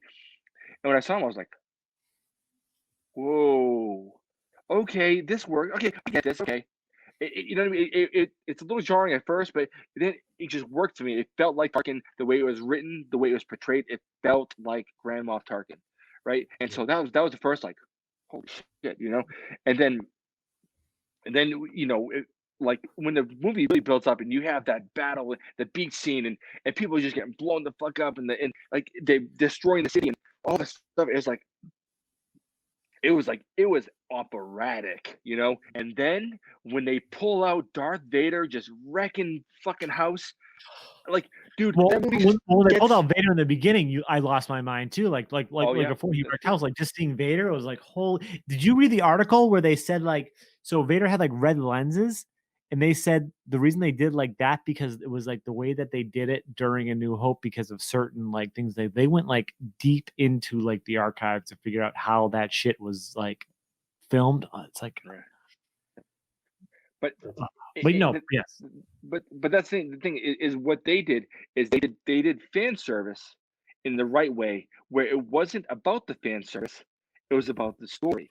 You know what I mean? It wasn't about like oh, let's get these feels. It was about the feels were to a further end, and I don't feel like they did that with the prequel series. And you know what? They also didn't. The prequel series should also the sequel. The sequel series should have been about Han, Luke, and fucking Leia. Sorry, other characters yes, but they should have been the focus. Because that's what we fell in love with. Let's see what they're doing now instead of being like, oh, let's see Rey and Poe Dameron. Fine, they're fine characters, fine actors. I don't have an issue with the characters. I have some characters I have some issues with, but like Poe and Rey, I don't have any issues. They're good actors. The parts were maybe underwritten a little bit. Poe was a little bit like a little. It doesn't matter. But I didn't we all just want to see more Luke, Han, and Leia? Of course, everyone did. You know what I mean? Like they could have done that without it being fan servicey. It shouldn't have been that. Oh, here's the movie with Han. Here's one with Luke. Oh, Carrie's dead. Whoops! Like they should have given us the movie we wanted to begin with. Yeah. You know what I mean? And bring the story forward. My opinion. Moving forward in the Star Wars universe, I am so excited. And again, I'm not as mad at the new trilogy as some people, but I also don't love it as much as I would hope I would love it. I'm somewhere in that area, okay? But like you got the TV shows, so you got the ones that are continuations or being overseen by Favreau and Filoni. So like after the 2 seasons of Mandalorian, all of my confidence. Oh, 100%. All of my confidence. The Obi-Wan show, one of the people who directed in Mandalorian is running that. You have all my confidence, right? And then Patty Jenkins, people can talk Wonder Woman 1984, right, how good or bad it was, whatever. She can clearly make a movie. Yeah. And she's got this connection with her dad to the Air Force and wants to make, a movie with this will be, space planes, not airplanes, but she wants to make this Rogue Squadron thing, and it just seems like kind of like the Favreau Filoni thing, like this perfect marriage of passion, understanding, and then like this real world knack with it. I'm all in on that. And then freaking Taika Waititi, I mean, but besides his involvement with Mandalorian, I mean, Ragnarok's the best Thor movie we've ever had, obviously, and just I have all the confidence. Like, it's crazy. I was excited for the new movies.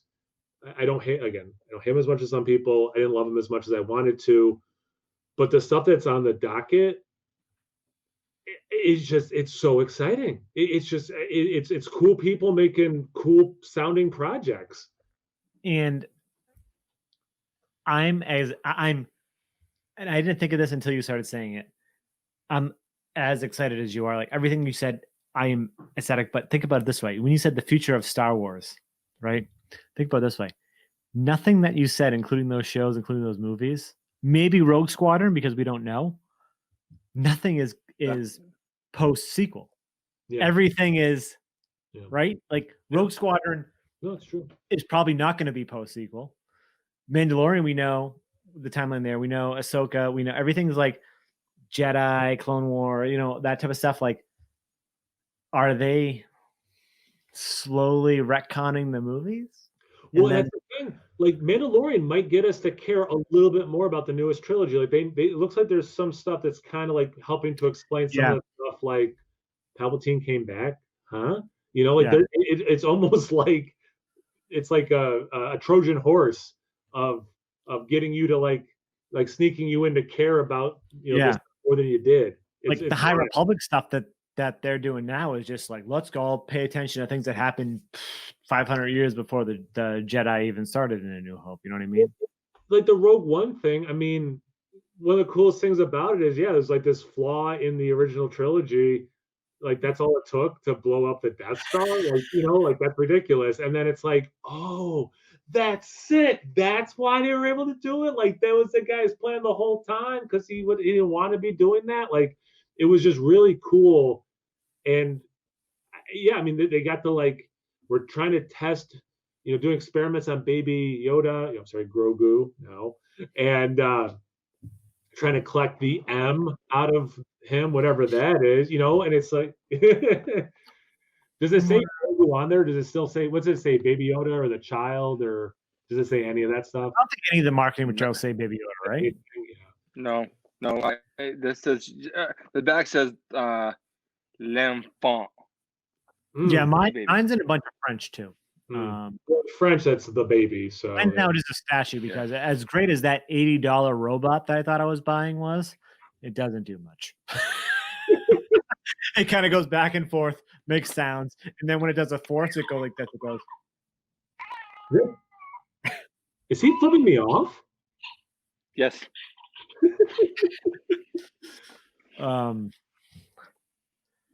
Wait, so all three of us have gone to Galaxy's Edge, right? No, just the two. You didn't do that when you went to Disney? No, he went to Magic Kingdom, hence why he hates Disney. No, I didn't. I'm kidding. You went to Epcot. I'm sorry, Mike. I thought when you were at Disney, you went to Galaxy's Edge. My bad. No, I negotiated on only one Disney day. You negotiated wrong. No, I you didn't. Should have went to Galaxy's Edge. No, to say which park I went to, okay, whatever. I didn't care to go to any. And it's not an issue of whether I want to go to Galaxy's Edge, but Galaxy's Edge would be something that I would like to do. Like when I went to Disney the first time, the three of us went to Galaxy's Edge together. That would be ridiculous. Yeah, see that'd be a different thing, right? No, actually, it probably would be bad because we'd all be like, who's gonna do what on the Falcon? We just argue for hours. And then we get in there and we just look at the guy and go, I don't know. We would do well, like the thing is, it's the first like, time. Oh, sorry, Mike. Go. So the first time I did Disney and Universal was at the height of the recession and the start of the school year. So the first time I did any of these parks, I just walked through and did what I want. There's like no one there. It was awesome. It was like, empty. And I would like to see Galaxy's Edge like that. Like whenever you see pictures of the Galaxy's Edge, it looks really awesome. Then when you see the real pictures, it just looks like Woodstock. Well, you know what I mean? Like the negative about Galaxy's Edge is all of us not dressed like we're in Star Wars, because it is so you just and I know, Mike, I shouldn't tell you how you would feel, but like it's like we we're talking about before, the CGI versus the practical. Obviously, you're not going to go in there and have CGI that doesn't exist, but like you don't anyway. It you feel like you're in Star Wars, like you are in Star Wars. But you look over and you see some dude who's dressed like you are, and it's just like, oh wait, Star Wars doesn't have sweaty dudes and cargo shorts. But anyway, looking back at everything on the walls, that's Star Wars. It's just everything looks like, other than the shops when you walk in the shops. If we all went, we would cosplay. All right. Oh yeah, no, for sure. You just have to wear a Jedi robe, just like in 90-degree heat. It'd be great. Yeah. But like the Falcon, that like the fighter over in the corner and stuff like that. The stuff like, it's just like seeing all that and like just walking through everything. The stormtroopers, it's just, I was just my brain just was out of like, it was just absolutely amazing. And then to be able to see Kaylee like excited to like ride the Millennium Falcon and do something, like she still talks about, whenever we talk about it this day, she still like talks about like, we got put on the Millennium Falcon with this like random like boy. I don't even know where his family was. There was like however many of us. It was like me, Carrie, Kaylee, her mom, and then this random kid. We're like, all right, you had to go in. And go with us, and like Kaylee still to this day, we were both the gunners, and she still to this day remembers. She's like, Meme and that random boy were just like back there doing engineering stuff, and they had to fix things, and it was just like it's so special. Everything was just, they made it for that, and it's just so good. It was so perfect. I hate you. It was just so. But I didn't get to do Rise of the Resistance. Did you do Rise? No, you didn't do. Did you Rise of the Resistance? Yeah, you did. Yeah, you did. Yeah, I forgot. Yeah, I didn't get to do. My wife, who couldn't care less about Star Wars, was impressed by a lot of the stuff there. Yeah. But there was the one, and I won't spoil anything for people who don't want it spoiled, but there's one part of that ride where even she was just like, what? Like, it was just so mind-blowing. I've heard that ride is like mind-blowing for every possible part of the ride. Sean, I will say this. I mean, I would rather do the Millennium Falcon one because it's the Millennium Falcon, like if I had to only pick one to do, you did the one that I would pick. But after you did both. Having done both. Yeah.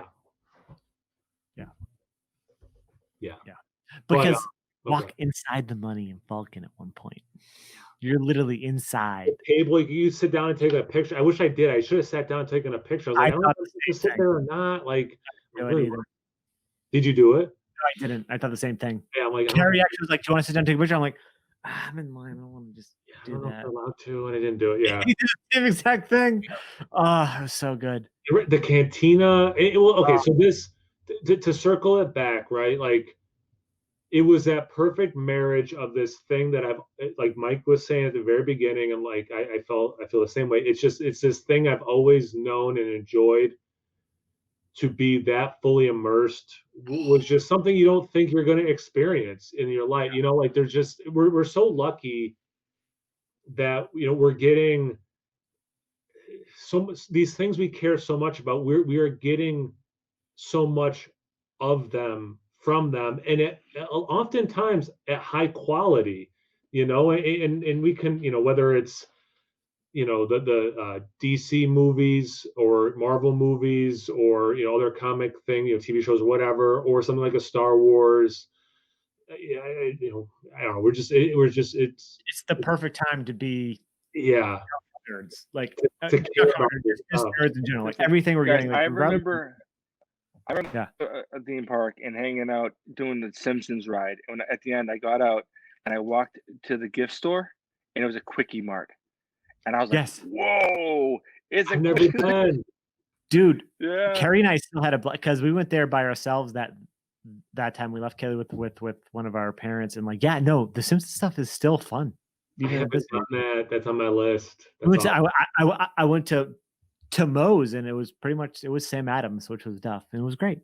That's awesome. There's nothing. Hey, just because I was mentioning this earlier in the day in a video, and I couldn't think of the name of it. Speaking of Sam Adams, I know it has nothing to do with the purpose of this video.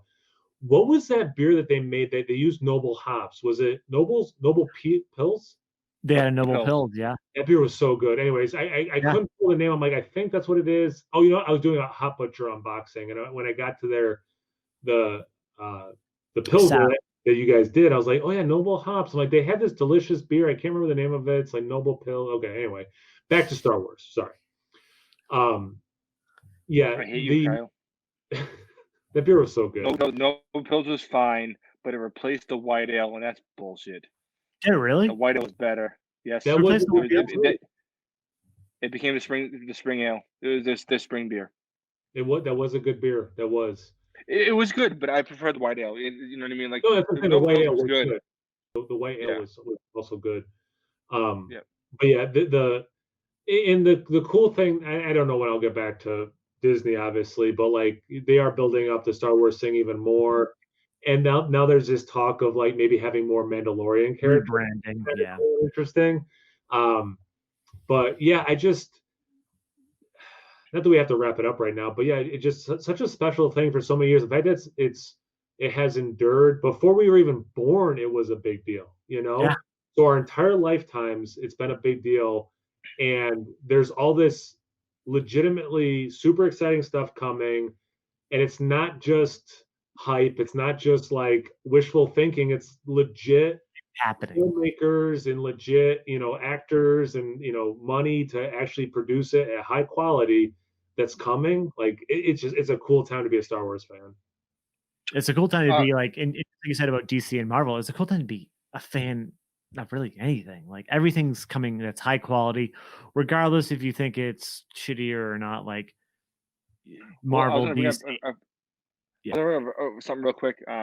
Is because we're talking about Mandalorian and whatever. But there's not going to be a season 3 for X amount of time. We don't know, right? Effectively, the season 3 is going to be Boba Fett season 1. Boba Fett or whatever it is, right? They said it's separate. No, I know, but it's taken a place in the time, as far as the time slot. Oh no, they said both are going to happen. But like the Boba Fett show comes out next, and then the Mandalorian. And then Mandalorian's going to be on the shelf for a while. Oh yeah. So and that's when So like Mandalorian did something that no one ever did before, which was make Boba Fett not suck. Now, Boba Fett looks cool. Boba Fett looks cool, but if you like Boba Fett, I don't know why. Because he had no role. Like he was a character that he blah, blah, blah, blah, blah, blah, he talks like a robot. Go to me dead. That bullshit. And then he gets killed off unceremoniously in Jedi. He looks cool, I get that, but really is as a character, he is a nothing character. He just looks kind of cool, right? He had more character development in a single episode of Mandalorian by far. Thanks to Robert Rodriguez. Playing with. Well, he didn't write it. He didn't write it. He just directed it, right? The script was like super short. He pretty much. Oh, that's right. You're right. Dude, you need to watch the behind the scenes stuff. It's super interesting. Oh yeah. I'm not doing that. No, you should, Mike. You should. It's worth it, dude. Because now you look kind of silly because you're just. Don't play that card, Mike. I think you would enjoy. I think you would legitimately enjoy it if you watched it. Okay. Not to guilt you into it. No. But the thing is, what they did with Boba Fett is they did more development of that character in a single episode, and they did through a couple of episodes, there, than anyone ever did with that character, 100%. Right? they made Boba Fett a character rather than just a caricature, or like a one-dimensional prop, and to get back to another little change was when you watch the footage of the original Boba Fett voice, I like the new voice better than the old one. You know what I mean? Like, it just works more. The character feels better. Sound like in it doesn't sound like a robot, I guess. But oh shit, my headphones are dying.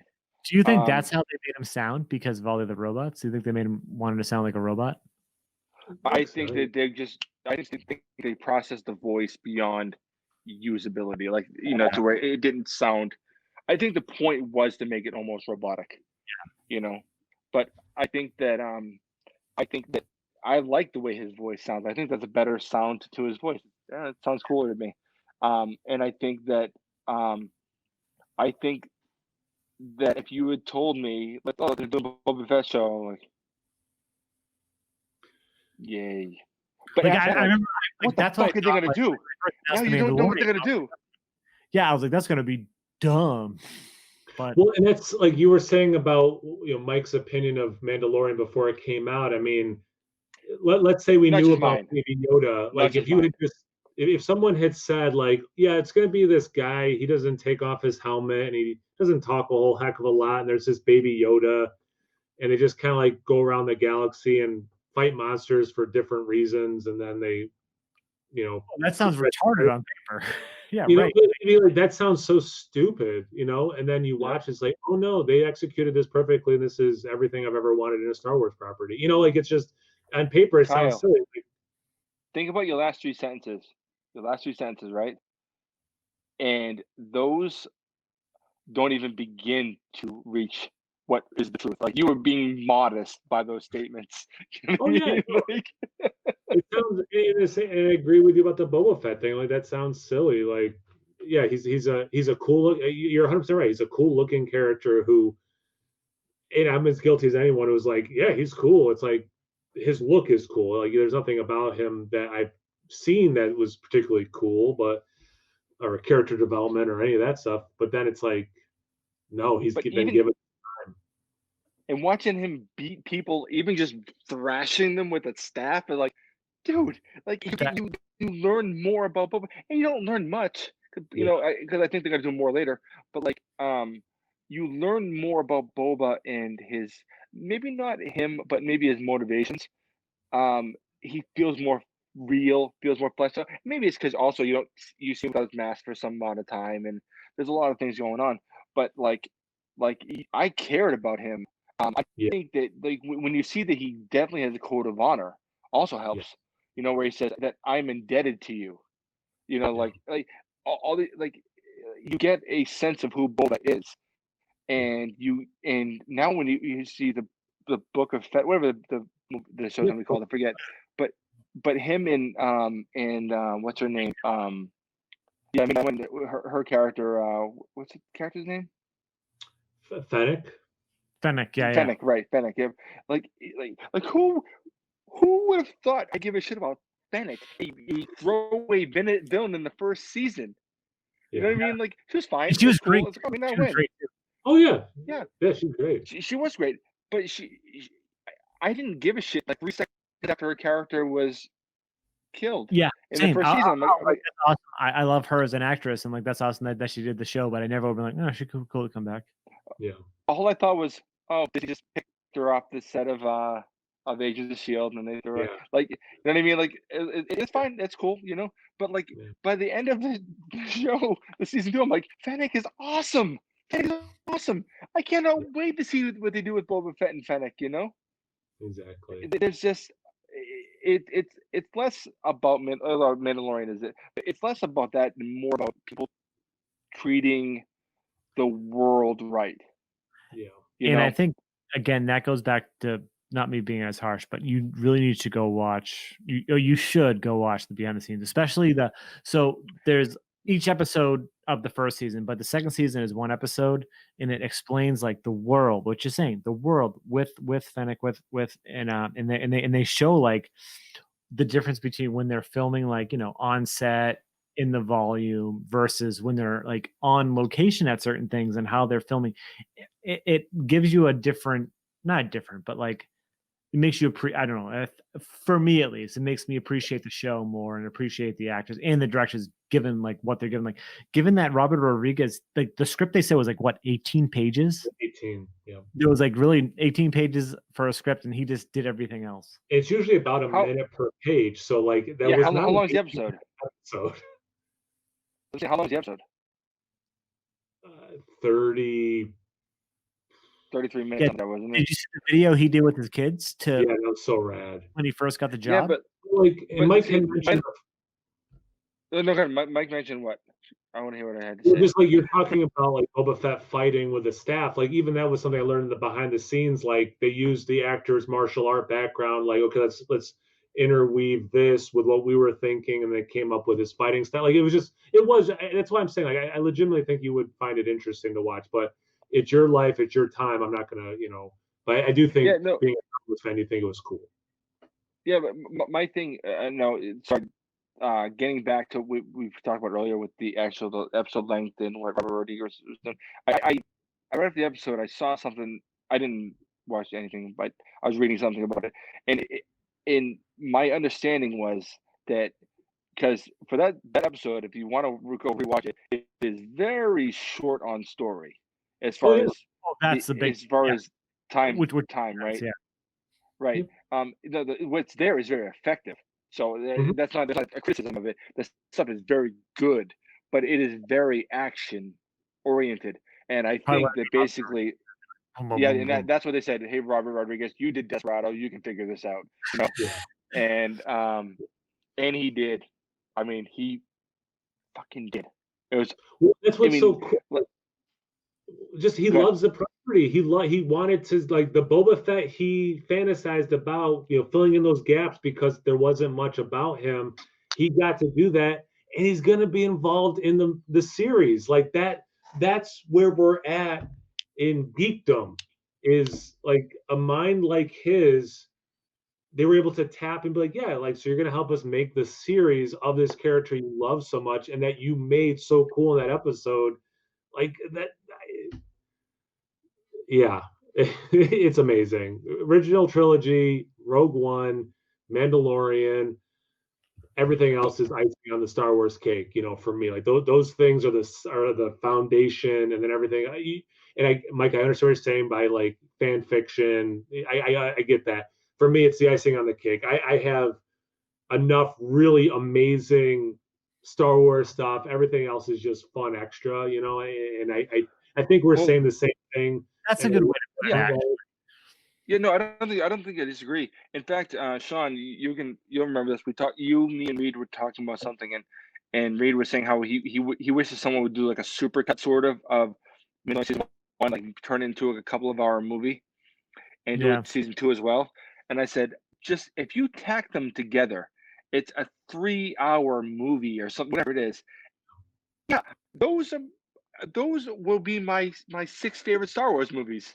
Those 3, Rogue One and the 2 seasons of Mandalorian. You know what I mean? Like, I really like it brought back my love of Star Wars, and it didn't do it in a cheap way. It did it with quality storytelling, even though there was things like I'm critical of certain aspects. In part of the chats, I felt like certain parts of season 1 and parts of season 2, I felt like they're sort of dragging their feet a little bit. I think that maybe Jon Favreau had an idea for something, and Disney's like, you better make it 8 episodes, and so I feel like a little bit was like a little bit like, oh Jesus, it's not much has happened, and it's still fun. I still enjoyed it. We still chatted about it every episode, but I was critical about certain things. But I tell you this much, I think some things they stumbled on, but man, did they land? They started landing on both seasons in a big way. Oh yeah. Like, holy crap, did they stick the landing? And it's okay to be critical of things you love. You know what I mean? But I did get a little nervous. I thought like about half of season 2, I was like, where the fuck are they going? Because it's just like, to me, it was only I made the joke, and other people have since, but I originated it. Is sorry Mario, your princess is in another castle. Every episode, Yeah. that's what it was. You know what I mean? Yeah. And then it seemed like from the Ahsoka episode on, they were running, and it was awesome. Like as soon as you see Ahsoka running through that forest, like Yes. like a Ronin, and just hacking down, they did not stop. That was a full sprint of awesomeness right to the end of the season. For season 2. And as much as Favreau is delivering it, Filoni is. Well, they're both delivering it, but like Favreau was like the name, like the main name they put out, and then like once you finally realize, people are like, who's Filoni? Like, oh, he's the dude that's been like kind of behind the scenes and all the animation stuff. Well, not behind the scenes, but you know what I mean. Like, stuff that people aren't paying attention to a lot, and like that was the biggest thing. And the funny thing is, I think about this all the time. I remember because I love the Chef series. He did the Chef series. He did it with David Filoni, and they were talking about something, and I forget. It could be melded together. He also had Robert Rodriguez on. I forget it was the same episode, but either way, there was one point where they said something like, "Oh, we're doing something together, but we can't talk about it." And it was like, and I ever since I started watching Mandalorian, I think back to that episode, and I'm like, I just imagine like before they're like started shooting that episode, they're probably just like storyboarding like season 1 or like the middle of shooting season 1. Cause like, before they announced Mandalorian, they're probably shooting that shit. Like they had everything kind of. They were making pizzas at Robert's house. Yes. That episode. Dude, you just blew my mind. So it was all 3 of them, right? It was, obviously David Filoni was there. David Filoni was there. Because Robert Rodriguez was talking about making pizza. Dude, you're blowing my mind. Right? Go back and watch it. I think about that all the time. Did Robert Rodriguez have anything to do in the first season? No. He was talking to Filoni about doing it because Filoni was on the. Was he on the same episode? He was. Watch that, man. That's crazy. Because it could have just been them two, but I'm sure they were telling them about it. Like clearly. Chan watched that show and it didn't interest me at all. Interestingly, I love that stuff. I love the movie. The movie was ridiculous. Favreau might have the coolest career of anyone ever. I didn't think we would take it in this direction, but Favreau, I mean, the dude had he was in cool movies. Rudy, he did Swingers. Okay, then he's in the FC. What? He did Rudy? Yeah. He's in Rudy? Isn't he in Rudy? I know he's in the Rocky Marciano movie. I know he's in Money. Yeah, he's in Rudy. Okay. But no, you're right. He had a real. Yeah. He's way in the MCU, right? I mean, clearly, he's made movies and been an actor. He was in Daredevil. Yep. I love that movie. Well played. if we were assigning points to people, point Mike. And I tell my students, if I gave out gold stars, I'd give you one right now. But I'm too cheap. So you got the MCU stuff, and good or bad, he did those 2 Disney remakes. So which is cool. Whether Mike, hold on. They're good or not, or you love them or hate whatever. Good or not, those movies looked fucking gorgeous. They made money and they looked. Dude, but just again, from a career point of view, he got to play in the MCU universe. He got to play in the Disney animation universe, and now he gets to play in the Star Wars universe. That dude. Career, come on. This is what he got to do. This is what he got to do. He got to play in his childhood. That's what he got to do. 100%. All of that. And he just do this documentary series where he just gets to learn to cook from a bunch of friends. This is the catalyst of me saying this. And then he's got and I like to cook, so here's a cooking show. Because he's on this thing talking about his sourdough starter and stuff like that. You are literally just filming videos with your friends so you can learn to cook better, but people are watching it. And it's it's perfect. And he shows up. He shows up on a Facebook cooking show, binging with Babish. before it really took off. You know what I mean? Binging with Babish is in one of the seasons of Chef, the chef show. Yeah. Right, but he appeared on the show. It must have been filmed concurrently, but Yeah. like Bitching with Babish was like a little internet show. Like it's exploded now, Oh, not it's because of necessarily, yeah. but like I love the show and I've been watching it since not at the beginning, but pretty early on. And like Mike's he, hipster what was thing he against doing catching with Andrew Ray? You know? No, I know. Yeah. No, I didn't know what he said. No, I said because you were like, oh, I haven't watched it in the beginning, but a little bit. And I said, and I was making a joke to Kyle that your hipster thing, but you watching it from the start was coming out. I was making a joke. And it failed because of the delay video. So he was the first person to ever watch the first episode he put on the internet. Oh no, I obviously not the case, but the thing is, last year when I started my new job, some students were like, "You look like this Babish guy." I'm like, "What are you talking about?" You do. I don't. Never noticed that. Old guy with a beard looks the same. So I'm like, "What are you talking?" So I looked it up. I don't look like Babish. I look like Babish. You look like Babish. Neither one of us does. No, you look like Babish too. No, all bald guys with beards don't look like every other bald guy with They beard. do. No. Yeah. I haven't read. No, but anyways. Even when they're Asian.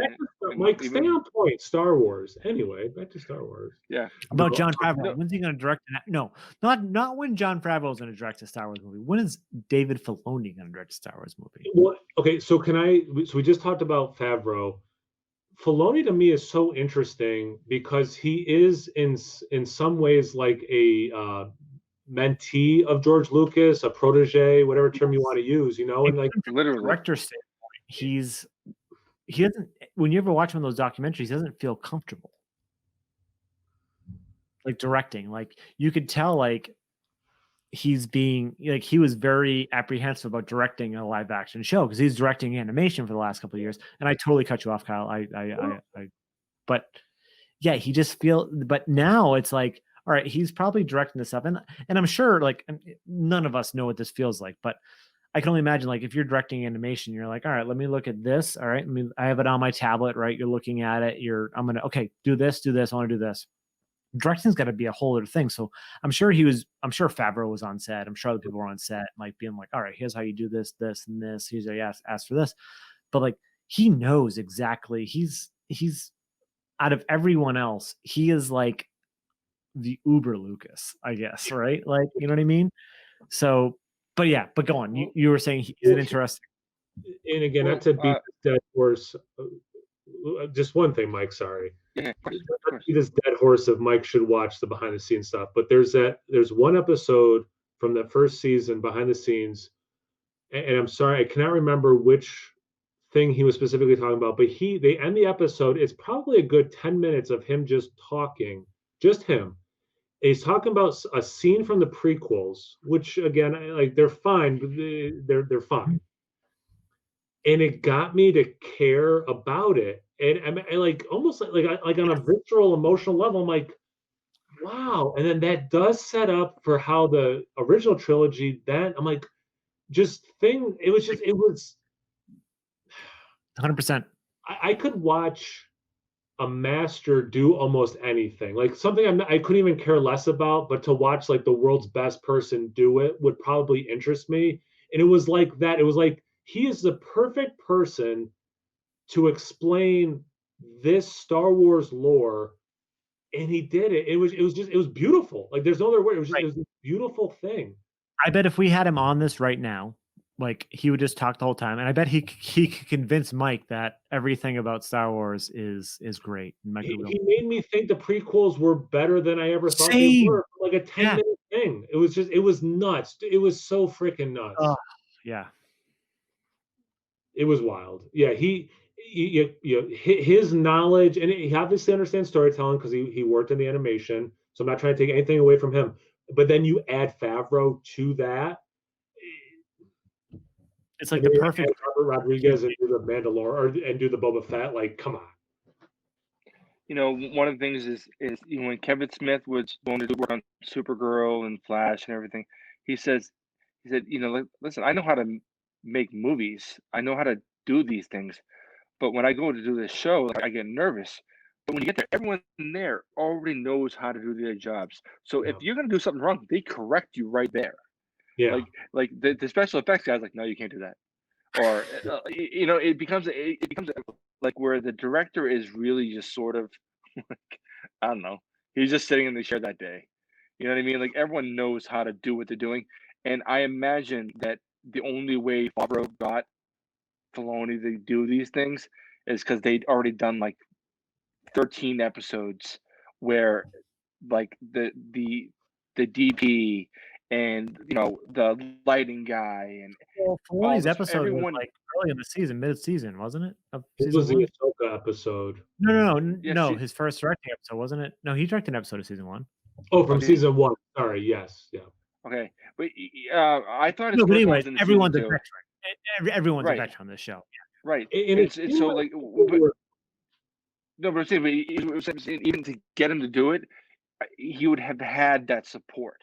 You know, Yeah, 'cause no, he has the no, mind. and that's what He he has said. the mind. He said he was apprehensive about, Right. about taking a live action thing, which makes sense. That's the only way Right. you're gonna learn. And it seemed but- like there were other directors sometimes on set with the person directing them, not just Favreau and Filoni, but like just to keep talking about the behind the scenes stuff, but like Rick would be on, I forget his last name, the guy directed Dope, and he's done several of the like he'd be on set, but then also Deborah Chow, Yep. would also be on set, or you know, how Bryce Howard would be on set, and it's like, oh wait, she's with, but wait, so and so's on set, but she's the one directing the episode. It seemed quite collaborative. It's interesting because, and then Catherine Kennedy was in the round table, kind of just being like, I wish I thought of all this stuff. Yeah. Here's the people who should be doing Star Wars for Disney, but anyway, but like you get the oh, I hope Mike can come back. It's interesting. You have these different directors, but it still feels like the same universe episode. Yeah. It's kind of like the MCU thing. Like they put their own spin on it, but like the Robert Rodriguez is probably the best example where it felt like every other Mandalorian episode, but clearly he put his own spin on it because it should have been 18 minutes long based on the script. Right. There is the director input, but then there, as Mike's saying, there's all the other people who work on the thing who are like, well, my character wouldn't say that, or yeah, from a lighting point of view, it wouldn't look like this, or what, you know, like there's that safety net of it as well. But then there is that 10, 15, 30, whatever percent the director really is giving their spin on it. It's interesting to think about. I'm out of beer and out of water at this point, so I'm probably going to wrap it up myself. I was actually going to say, we're at 2 hours. Mhm. We haven't even touched on the sequel trilogy. No. But what we have touched on, we touched on the original, we've hit the prequels, we've hit Mandalorian, we hit Rogue One. I think this is probably a good spot to stop. And then if we want to do a part 2, we could keep part 2 sequel trilogy. And it's just, and that will not be 2 hours. Just like he's just like shitting into his camera. Mike will be like, "Oh, my computer froze, guys. You guys can just talk about it." But no, this is actually no. And the funny thing is, like, whenever we talk about Star Wars, especially when we talk about Star Wars, like after like beer reviews and stuff like that, like for anyone that's watching that's a fan of our beer reviews, like we'll chit chat afterwards and like we'll just shoot the shit. We've had this conversation multiple times. We kind of just wanted to have it publicly, but I think like this is the fun stuff. Like, yeah. If we get to the sequel trilogy, it may get a little bit dicey. At least with I love you. We both love you. But anyways, Mhm. All right. So it's been 2 hours. We're talking about crazy Star Wars. Down in the comments, anyone that's watching, anyone that's listening, head over to nerdsense.net. Also head over to Kyle. Where can we find you? No Hype Beer Reviews on Instagram, Untapped, and YouTube. Head over there. Comment anywhere of those places on what you think about this video. What do you think about the Star Wars stuff? What Star Wars you like better? And then what do you want to talk about in part 2? Because it's definitely going to be a part 2. There's going to be a continuation. And I'm Sean. I'm Mike and Kyle. And this is Nerds. Nerdsense. Let's refilm that. All right, from the top. Star Wars. Go. I'm Luke. I'm Han. I'm Leia. This is Nerdsense.